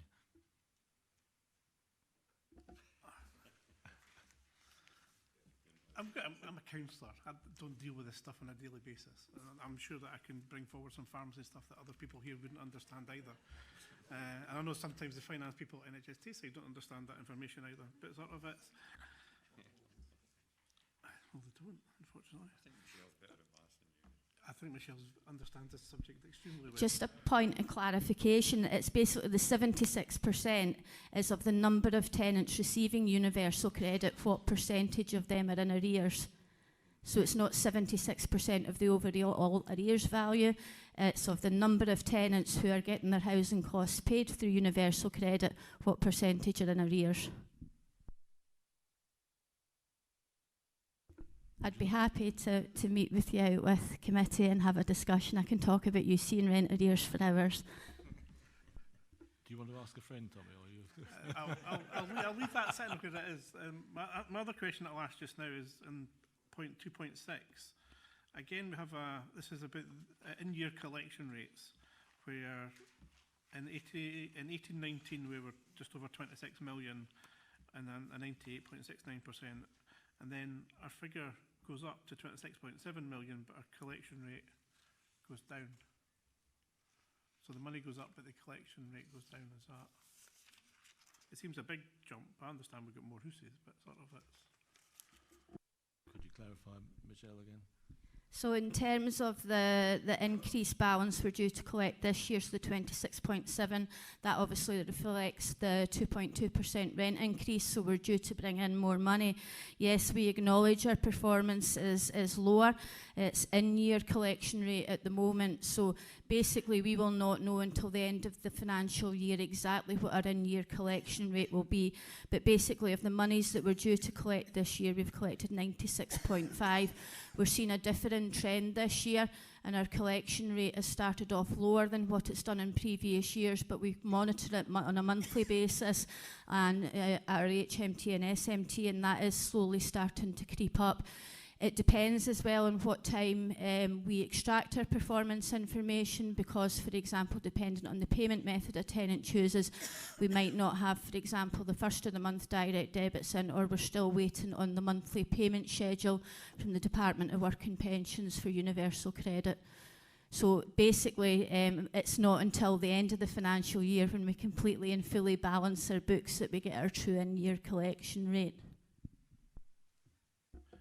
Risk of making my head explode. No, it's okay. How much of universal credit is responsible for that 2% drop, or do we not know?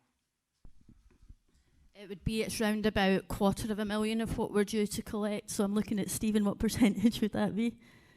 About 10? About 10%. Because we're...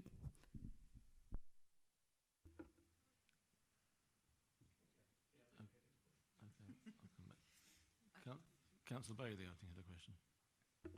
Cool, thank you, Convener. And that's a good segue, actually. I was going to pick up on that figure of $250,000 from paragraph 2.25.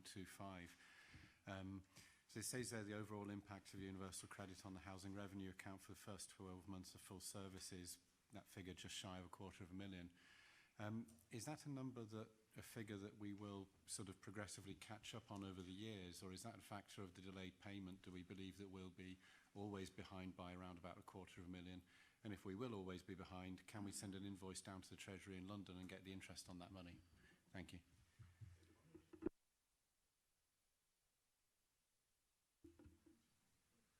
I think we're home there. Michelle.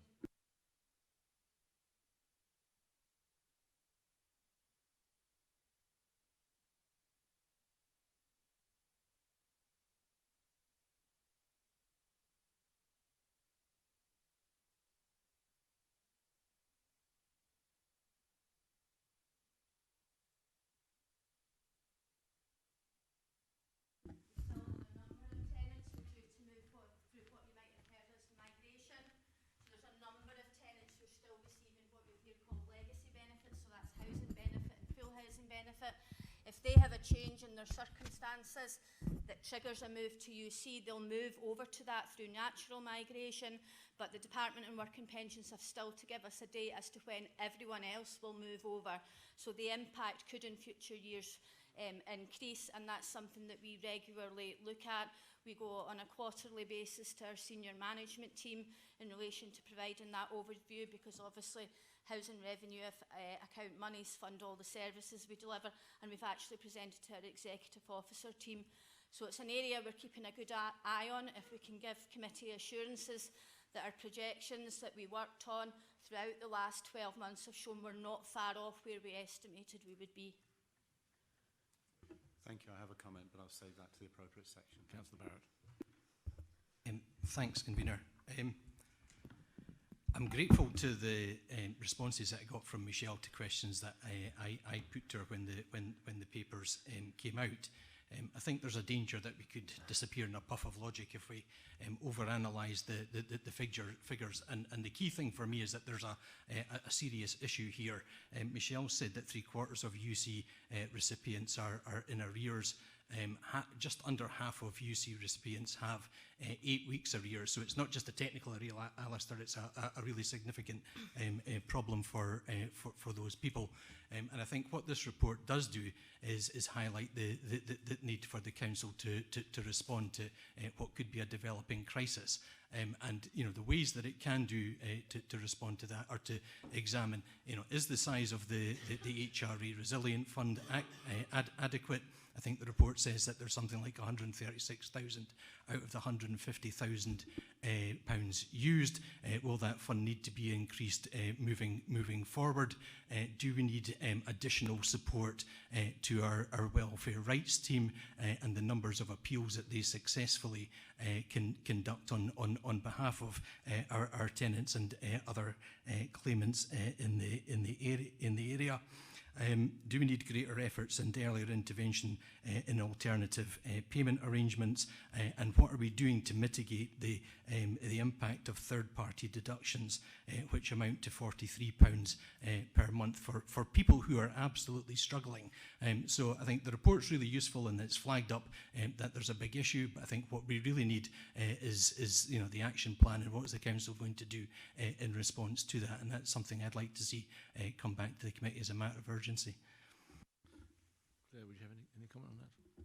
Yeah, I mean, I understand committee's comments, and I think certainly the comments about maybe the complexity of the report and in fact the detail. And I would say that this is probably a report in terms of its presentation and content that as a management team we have struggled with. There was a much earlier version of this report that was significantly longer and probably would maybe have invited more questions. So we have condensed that and tried to present the information as an easy way as we possibly can. However, it is a complex area for us. Universal credit is a complex area for officers on the ground. It's a complex area for claimants who are claiming through universal credit, and indeed a complex area for senior managers in terms of really understanding the impact of universal credit on an individual level, but also the overall impact of universal credit on the housing revenue account on a kind of a 6-month, a year-on-year basis.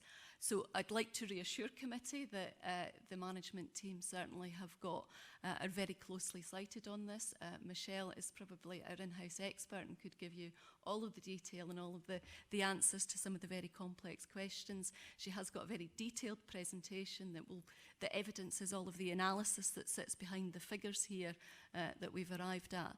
But absolutely, I think there's no doubt what the report is saying here is that the impact on individual households of universal credit is significant, and indeed in terms of the overall housing revenue account. We've undertaken quite a lot of work in terms of our HRA business plan.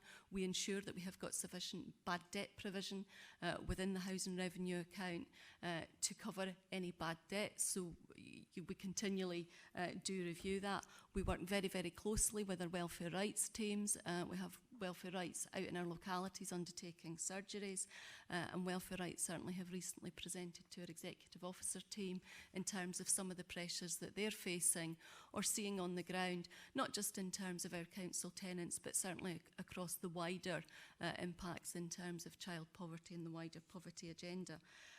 Last year, committee will recall that we recruited additional staff within the housing service. We took on an additional 2 housing officers and an additional 2 housing assistants, very much to support our frontline staff in dealing and supporting our tenants to maximise their income and meet their rent responsibilities and indeed sustain their tenancies. We've got a wide range of activities that we have in place. We've got our Sustaining Tenancies Fund, and a wide range of mitigation activities that we have got in place. It absolutely is something that committee will want to be cited on, and we're happy to come back to committee, maybe with a more detailed presentation, or indeed have an elected member separate briefing session running through some of the detail that I explained that Michelle had, because when Michelle comes along and gives us the overview, it's, I would say, a fairly detailed and lengthy discussion, and I think gives quite an understanding of some of the challenges that we're facing, and indeed reassurance in terms of the actions that we're taking to mitigate the impacts of universal credit. Okay. You've got your hand up at the back. Is there a question or just a comment at this stage? We're still in questions at the moment. Could I come back to you in a second then? I'll come back to you in a second. Okay. Do we have any further questions? Councillor McCall. Thank you, Convener. I would concur with Councillor McEwen. I found this report somewhat confusing. Some of the numbers from an earlier part of the report didn't seem to match up with numbers at the second part of the report. And while I bow to your superior knowledge in this, normally I'm very good with numbers and I can make it flow quite well. So I think there's perhaps something for us elected members who aren't experts in this to perhaps have something that's a little bit more easy read, if you want, and a little bit more targeted. I do agree with Claire that elected members' briefing might be helpful. My question, given all of that context, is I noticed that one of the recommendations is that the report doesn't come back until August 2020. And I'm wondering if it's possible to have something come back the next time that perhaps might be a little bit more targeted. And I also wonder if it's possible, given that we know universal credit is likely to cause rent arrears, to include something about how we can perhaps anticipate that this might happen and work with universal credit claimants in advance before they run into arrears to try and prevent the arrears happening in the first place. Claire, would you like to take that, or Michelle? Look at either. That's certainly something we can have a discussion about. The date of August was so that we could get a full year's performance in terms of financial years. In terms of how we work to identify tenants that potentially move on to universal credit is quite difficult because they claim directly and have their own journal with the Department of Work and Pensions. All we do is verify their housing costs, and we don't get notification of whether or not they're in receipt of housing costs. We will look, you'll see within the report, around alternative payment arrangements. That's where we can ask for housing costs to be paid directly for us. To pick up on Councillor Barrett's point, the earliest we can request that is once a tenant is 8 weeks in arrears. We can make that request. It's not always accepted by the Department of Work and Pensions. And third-party deductions we very much use as a carrot incentive to say to tenants, enter into an affordable payment arrangement with us and sustain a long-term payment arrangement, because the important thing is you maintain that and you've got enough money to live off. But we will, if they don't maintain an arrangement, go for the third-party deduction, which means we'll get about 10 to 20% of their overall UC costs. But we can have a discussion about a report and arranging an elected member briefing session, absolutely. I think given the comments today, I think an elected members briefing would be advisable, I think, with an updated report as well. Do we have any further questions? Any comments there? Mr. Lowe, you've had your hand up a while, so... Oh, have you got a question? Oh, sorry. Question, Councillor. Yeah. Michelle, am I right in saying that the principal cause for the increased rent arrears is because universal credits, in principle, is paid monthly in arrears in the same way that people in work, for example, if people work in the council here, they get paid monthly in arrears, and is that the principal cause for the arrears due to universal credits? Do you mean in terms of arrears in general, or the just under £250,000 increase directly linked to UC? In general, or either. Just is it because it's... It's not all, the increase in arrears is across all payment methods, so it's not directly attributable to universal credit. As Councillor Barrett touched on earlier, yes, there is a 4 to 5 week assessment period, but we have a number of tenants who are in 8 weeks arrears, so there's a mix of what you're referring to, which is technical arrears, and rent that is just due to have been paid and should have been paid. So it's not all directly attributable to the way the DWP pay us. Okay, thank you for that. Then we go to comments then. Mr. Lowe, I know you've had your hand up a while back there. Sorry, just on, yeah. Concerned about the fact there's a slight increase in the arrears. However, back to the alternate payment arrangements. With the best will in the world, and someone is getting the benefit or the rent cost paid directly to the landlord, something can go wrong. And it is hoped that the council, when things don't seem to be right, especially after paperwork has gone through, that they're not getting the payments as requested. There's also something else which I notice hasn't been touched on, and that is split payments, where the payments can be made between two or more members of a household. And that it hasn't been pursued. And I just wonder whether or not that could be pursued. But there is concerns about the fact that 8 weeks, well, that's as much outstanding rent, but the payment can be made, and quite a number of people, I understand, get the payments fortnightly, so which actually should help. But I hope that where things go wrong, with the payment to the landlord, that the tenant is not penalised until the matter is investigated. Any comment on that? So in terms of when we're aware that there's a claim, a tenant who's made a universal credit claim, and we know that that payment won't come in for a period of time, we still look at action, but that's more action around a supportative aspect, so reminding tenants when they're due to pay their rent, but we can try and work out when we think that they'll get their payment. In terms of, yeah, you are right, Gerald, to say that tenants can request their overall UC fortnightly. Even if they request that fortnightly, we still only get a monthly payment towards their housing costs. So the DWP send us a monthly payment schedule. In terms of the split claim, we just get a single payment and we don't get two separate payments in, so we just get one payment into the account. Do we have any further comments? Councillor Bailey. Thank you, Gavina. So to start off with, I'm very pleased to be a member of a local authority that's been able to do so much to mitigate the impact of this, this universal credit coming in. However, I'll note that this £250,000 is a sign of the fact that universal credit has unnecessarily put people into this kind of position where they have to fall into arrears through no fault of their own. None of these people elected to move to this universal credit model.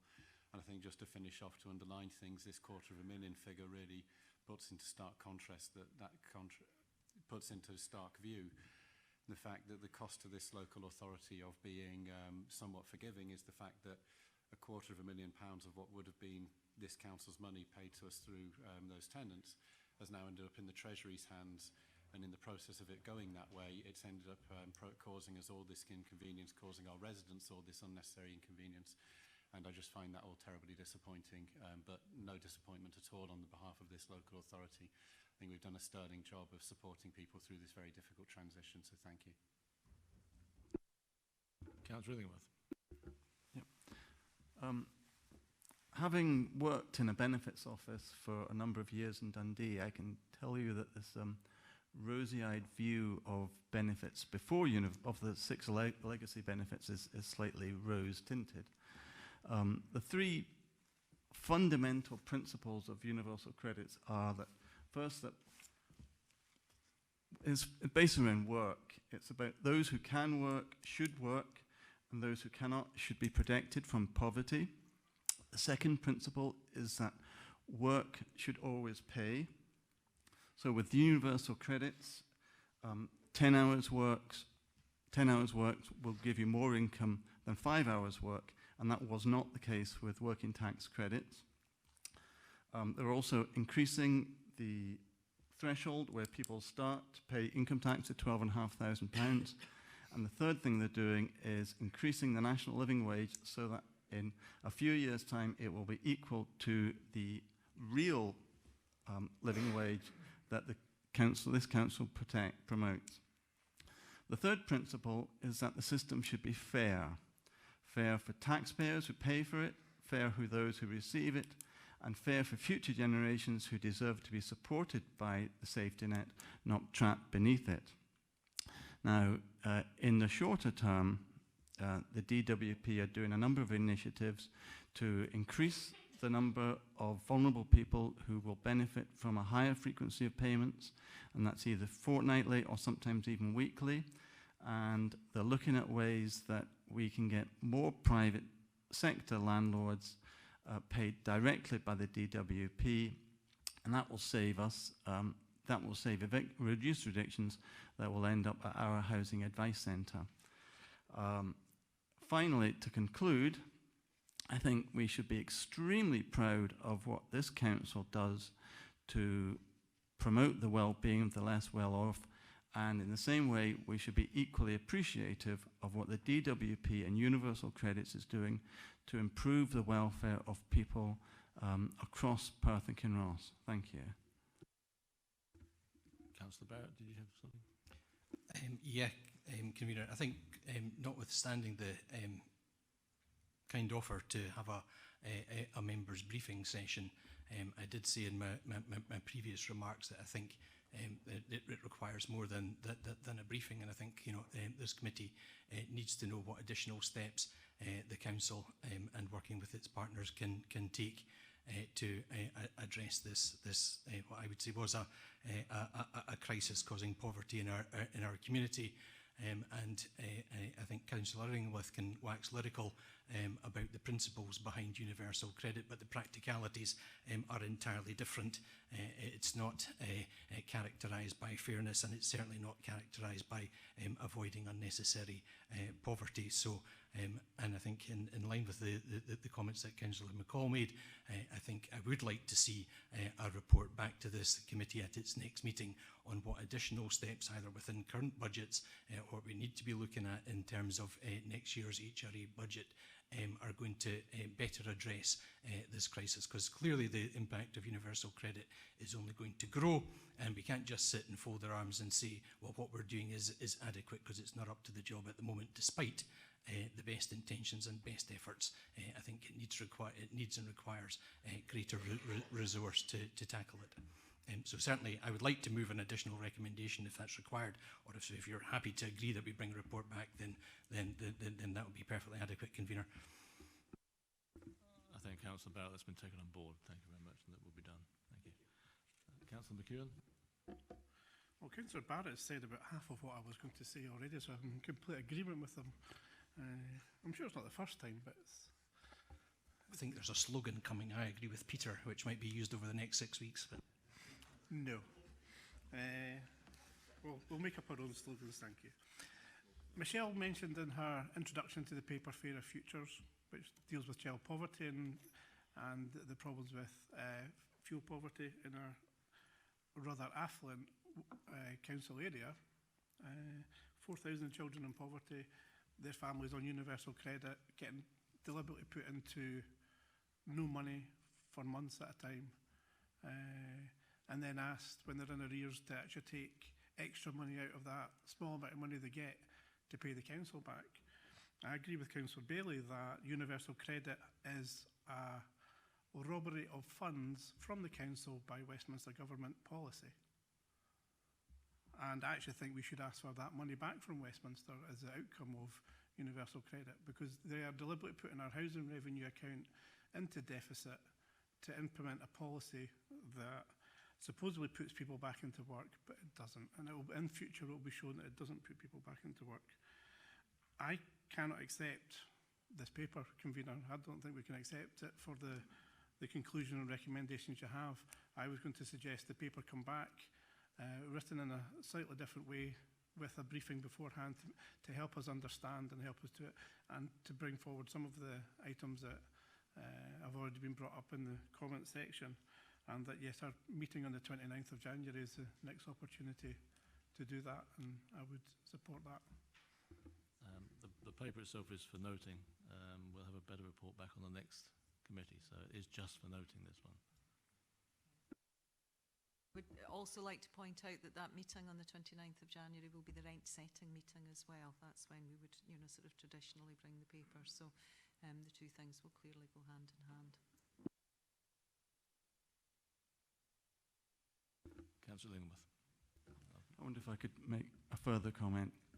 When I worked administrating working tax credit and child tax credit, I often felt ashamed at how unfair it was that I was taking part in this unfairness.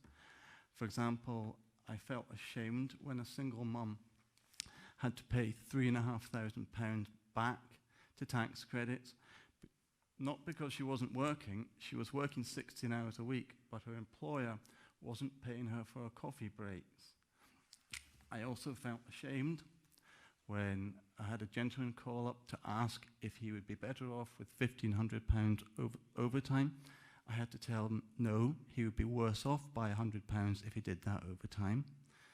And I always felt ashamed when families phoned up to say, right, the father of my child is moving in with us, we're going to be a family, and my response had to be, nope, we're going to cut your claim, start a new claim, and it will be 5 weeks before a new claim started. All those scenarios are better dealt with under credit, universal credit.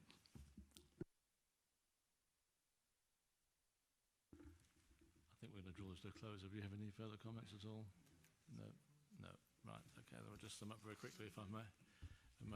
This report updates the current state of arrears and the impact felt as our tenants transition to universal credit. Housing benefit, once paid direct to a landlord, such as PKC, is now paid as part of the universal credit package. For families that struggle to budget to get through the week, the presence of extra money that can meet a desperate need rather than pay the rent is understandable.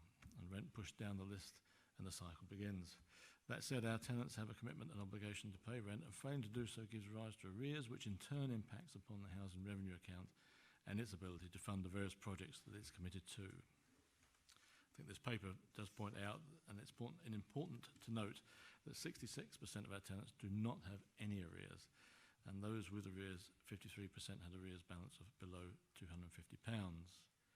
Universal credit being new and replacing 6 means-tested benefits and tax credits is expected to create problems as people adjust.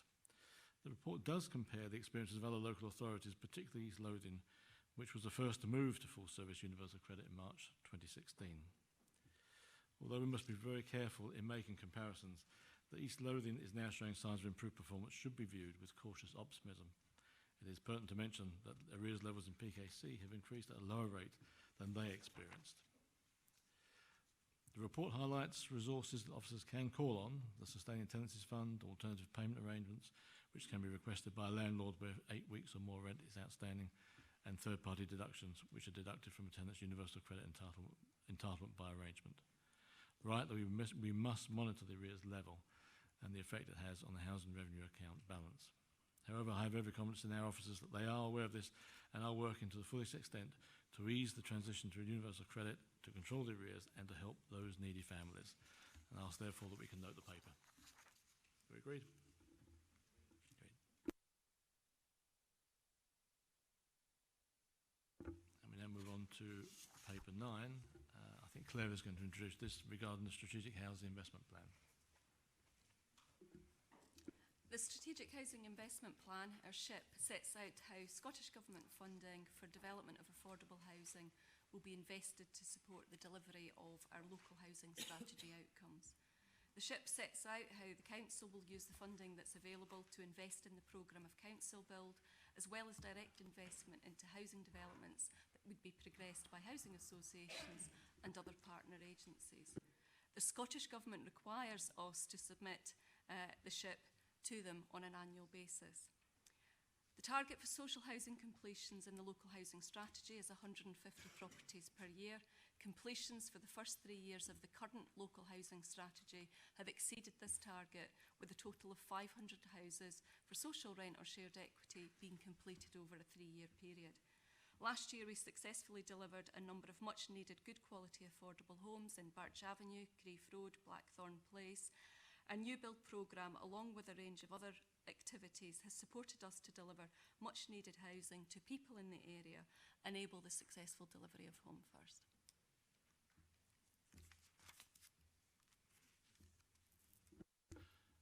Members, do we have any questions?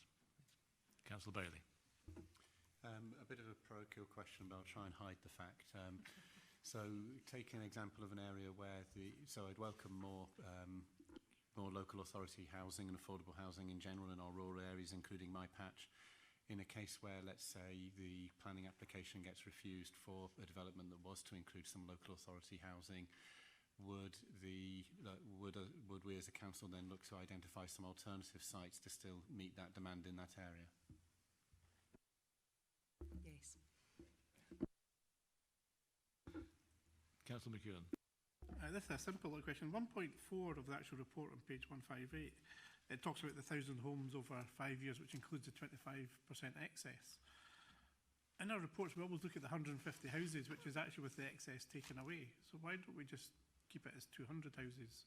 I know we're ahead of the curve anyway, but it just seems unusual that you set a figure that has overage in it to account for instances like Councillor Bailey signifies, that things sometimes don't happen, but then we don't include it in our figures. It's just that's a small point.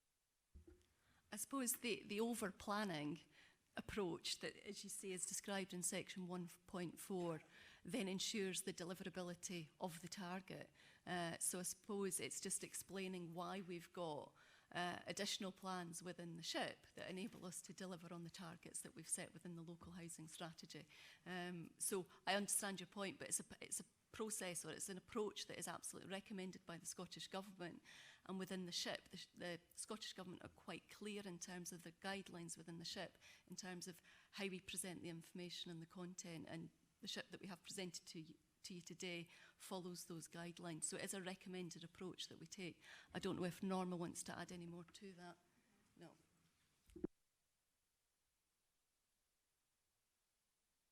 Do we have any further questions? Councillor Wassers.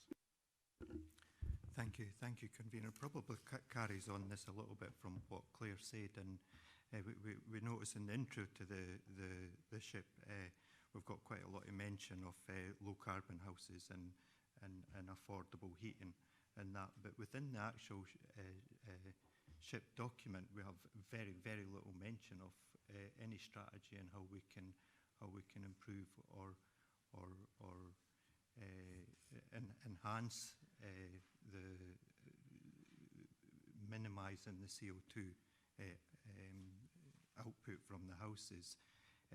We know from paper 6 that we have quite a lot of work going on in that area, you know, in some of the updates and various bits. So it's not that the council aren't doing it. Is there a reason why this type of information is not included in the SHIP? Again, I think that's very much the detail in terms of the design brief and the standard that we build the new houses to. And if we were to include that level of detail, I think our design brief is numerous pages long. So again, it's the target audience. This is obviously meets the requirements of the Scottish Government in terms of the SHIP. But certainly that's information that we do have available in terms of our standard. And again, I don't know if John or Norma would want to add anything to that just now. Certainly it's information that we could pass on to you.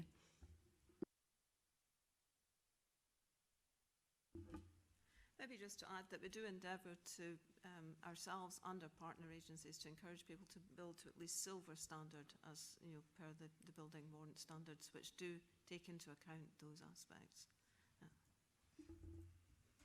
I think just supplementary. I think my question was more, I think more aimed at is there scope to, you know, and I understand we don't want the, you know, we want an overview, we want a strategic overview, but we have strategic overview on wheelchair access to houses and stuff like that. Is there room within the guidelines that come from the Scottish Government to include guidelines on our aspirations as a council to provide, you know, silver standards sustainability housing or higher, you know, within that aspiration? The strategic context for the Strategic Housing Investment Plan really is within the local housing strategy document, which is more the strategic level, and that's produced, well, there's an update each year to committee, but it's done 5 yearly. Our next update's due in April 21, but that's where you find the more strategic, these higher level principles and aims, and there's an that's in the guidance we get to complete the local housing strategy that we take account of climate change agendas and those aspects. So that's where that is really laid out in more detail at that strategic document that's the kind of umbrella document to the Strategic Housing Investment Plan. Right, thank you. Councillor McCall. Thank you, Convener. I have 2 questions, if I may. The first one is on the buyback scheme, ex-council house buyback scheme. I'd just like a little bit of clarity on how, or what determination is made about which ex-council house properties are purchased back. If I can just deal with that one first, and then I'll come to my second, if I may. Okay, as everybody, as committee is aware, the buyback programme is continuing, and that's when we return ex-local authority stock back into ownership through what probably is quite a targeted and focused approach. The main criteria that we have for targeting buybacks are last in block houses, so where we've got a block of properties, say a block of 4, where we've got 3 existing council properties. If they remain, if the owned property the private property comes on the market, then we will target that to bring that property back into council ownership, which then enables us through our capital maintenance programme to undertake what would previously have been shared requirements in terms of repairs and maintenance. We will target properties in areas where we have high demand for housing. And certainly what I would say is we've been quite successful through the buyback scheme in targeting more tricky areas in rural locations where we've maybe got one specific housing need, maybe no new build programme in the area, but a need to maybe purchase a single property for a single household. But certainly again, where we've got higher levels of demand, we will also target houses of specific size and type. And that again can vary from location to location, and it can also vary over time. And again, what we will do is we will look for value for money. Very often we'll buy a property back and it might need fairly extensive work. So the whole value for money assessment is also undertaken. If I may ask a supplementary, when you say areas of high demand, is that high demand of applicants on the housing waiting list?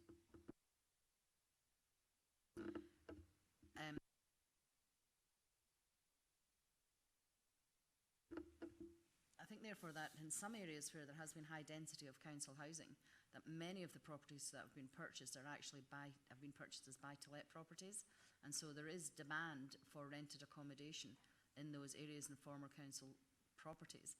And I'm just wondering if it might be worthwhile considering looking at the total demand for rented accommodation or affordable rented accommodation in an area, rather than just people on the waiting list. I know anecdotally from young people in particular that they don't even consider applying for a council house because they feel they have no eligibility. But they also at the same time bemoan the fact that the cost of renting properties, particularly ex-council properties, are unaffordable for them and puts them under severe financial hardship. So I'm just wondering if it's worthwhile looking at our policy around this in terms of the areas that we buy back in as well as the types of properties. Norma possibly will come in with a bit more detail in terms of our housing needs demand analysis. Certainly the housing waiting list is one indicator of housing demand in an area, but there are a range of other indicators. Certainly we get a lot of information through simply the housing options approach in terms of demand, and certainly will direct and support people into private housing through that route.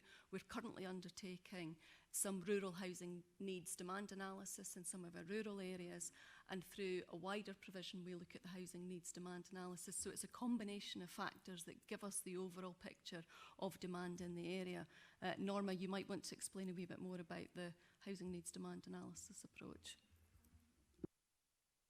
I think that perhaps just about covers what I could say at this level. I don't know if there's something in particular that the housing needs and demand assessment that we do in relation to strategic development plans and local housing strategy sits at quite a kind of high level. It gives a housing need at housing market level, and then we tend to look for, as Claire was saying, the waiting list information and other bits of information, such as doing local consultations on the need and demand in particular locations thereafter, to kind of give us a kind of qualitative part to add to the quantitative part that we get from the HNDA, the Housing Needs and Demand Assessment.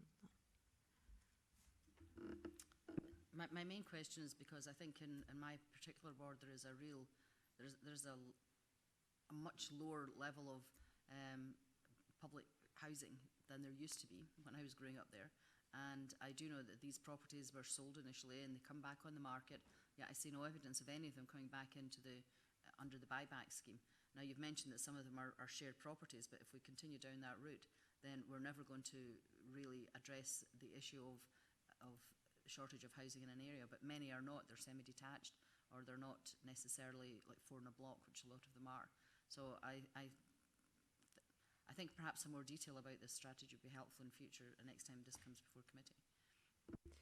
Councillor McCall, thank you for your query. I think it would be possibly helpful, sort of if you wanted Claire and Norma to go through the housing needs demand analysis and the way that we do that as well, to provide a bit of a greater understanding.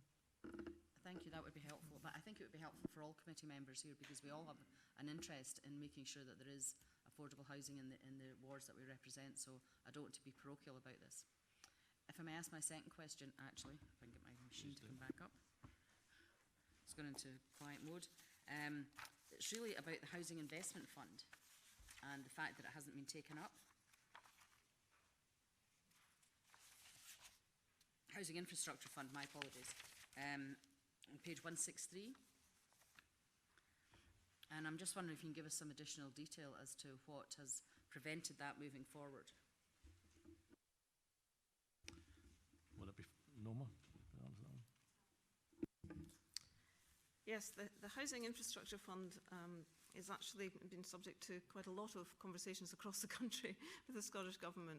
People that do housing strategy get together periodically, and we raise this between different localities. The experience has been pretty universal that it's been quite hard to get funding from this fund. In fact, we made a couple of applications in the past, and while one was successful in securing extra funding for the project, it didn't come through the infrastructure fund. We got it from the direct programme funding, and we've since tried to make further approaches on behalf of developers and RSL partners. And again, there was a focus that it had to be for the provision of housing to be built and completed before 2021, and it had to be quite a large number of houses, which we were looking at quite a rural location at the time, so it really wasn't suitable for that particular project. So we have found it just has been very difficult to access, and that's not just ourselves, I have to say. It's actually been found. Also, developers don't find the loan funding very attractive at all. They find that they can get just as good terms on the market for getting loans. So from where we sit, it hasn't been terribly successful in increasing the access to infrastructure, and particularly not in rural areas, which was where we were particularly keen to access it. Have any further questions, Councillor Barrett? Thanks. A couple of things. Paragraph 8.5 refers to local plans to support wheelchair accessible housing, and it refers to consultation with RSL partners, which is great because we don't want to be shouldering the burden as not a burden, but taking, doing that as a council alone. But it also makes reference to the Health and Social Care Partnership, and I wondered if we could have some information as what we envisage their role being, and I say that with the new chair of the Health and Social Care Partnership present in the anticipation of boxing Eric in on that subject if required. So do we just see it as being assistance in terms of planning and numbers, or do we see a wider contribution from health and social care towards affordable housing to deliver better health benefits and outcomes in our area? And the second point I wanted to ask was with regard to the tables at the end and the fairly chunky delivery and completion of the affordable housing programme. If we have 300 houses completed next year, that's going to have a significant impact on movement in our stock and our partners' stock, the number of voids, and probably our voids performance. And is that being factored into our targets and plans for next year? And then the same thing happens in 21-22. So there's a 1 year where we've got very few completions if we go by the figures that we've provided, and in 2 years we've got spikes of completions which will lead to spikes in voids as well. Claire, would you like to take that one? You were nodding. Yes, certainly in response to the first question in terms of wheelchair housing, we are working very closely with health and social care colleagues through the independent living group to identify all kinds of housing across a range of needs groups. Very often that will be on an individual basis, so through the independent living group team, what they will often do is identify an individual need which might actually be existing stock and an adaptation. What they're also doing is some mapping activity to identify the overall number of wheelchair users that we have, the overall number that require wheelchair adapted housing. And I think, as it states within the report, sometimes the difficulty is where we've actually got the build or the properties actually matching where in terms of locality the demand is. But certainly that's a big piece of work that's ongoing. We already, as you are aware, have built a number of our new properties to wheelchair accessible standard to really good effect, and we've had some really, really positive feedback and outcomes to that, and we will continue to do that. With regards to the second point in terms of additional stock coming through the new build programme and the impact on voids, absolutely we are fully aware of that, and certainly in terms of our planning, one thing that we will be bringing to committee in January will be our rent setting report, and within that we will be seeking extra provision to support the voids team in terms of the turnover and responding to voids, and that's an area that we're currently consulting with our tenants on at the moment. Okay. Councillor Drysdale. Can I just come in with a comment in response to Councillor Barrett's boxing challenge? Presumably in my case it's heavyweight boxing, but anyway. What I would say is that funding is of course limited by factors that we're all acutely aware of.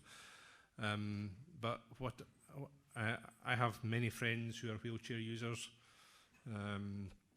And one in particular who took up occupancy of one of the accessible houses that have just been built in Scone within the last year. It's transformed his life, and the more that we can do to help people in similar circumstances, the better, and that will always be a priority for the Health and Social Care Partnership.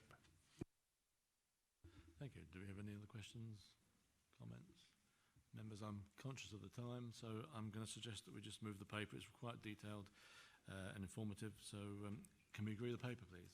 Agreed. Thank you.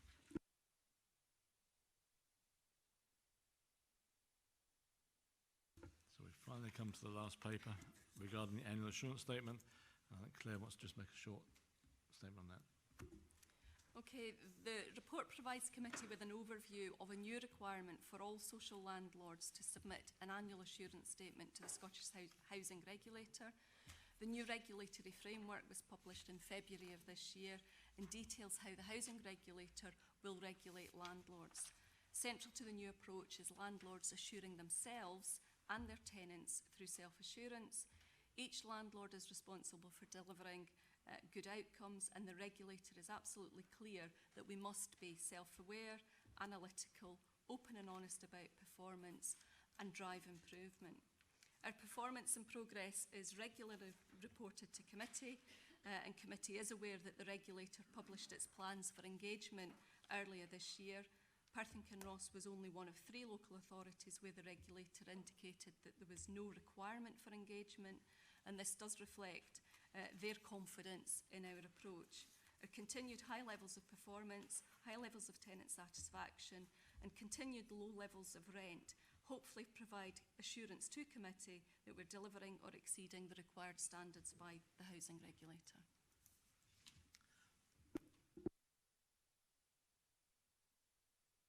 Just with regard to paragraph 2.10 and the SHR's comments that it's no longer required for tenants to approve the assurance statement, which is fair enough, but I would want some reassurance that we will still seek their feedback, and that will be reported to committee. Yeah, absolutely. Whilst there's no requirement from the Housing Regulator for tenants to approve our annual assurance statement, as you are aware, the Assure team undertake annual reviews of our submission of our annual return of the Charter and give us a very detailed report, and they grade that report. We've had discussions with our tenants in terms of our approach for next year, and what we hope to do is actually have the tenants and the Assure team sign off our annual assurance statement before we bring it to committee. So we're already in discussions with tenants to do that, because we feel that that would be good practice, and certainly tenants have indicated that they would like to do that. Do we have any further questions? Mr. Lowe, I know you've had your hand up again, so I'll ask a comment. Convener, this is the first year of your assurance statement, and there's some confusion over what it should be. It's important to note that it stands alone from the annual performance report. It's from there. The regulator is keeping a close eye on it nationally, and he'll be analysing and probably making some recommendations for the second year.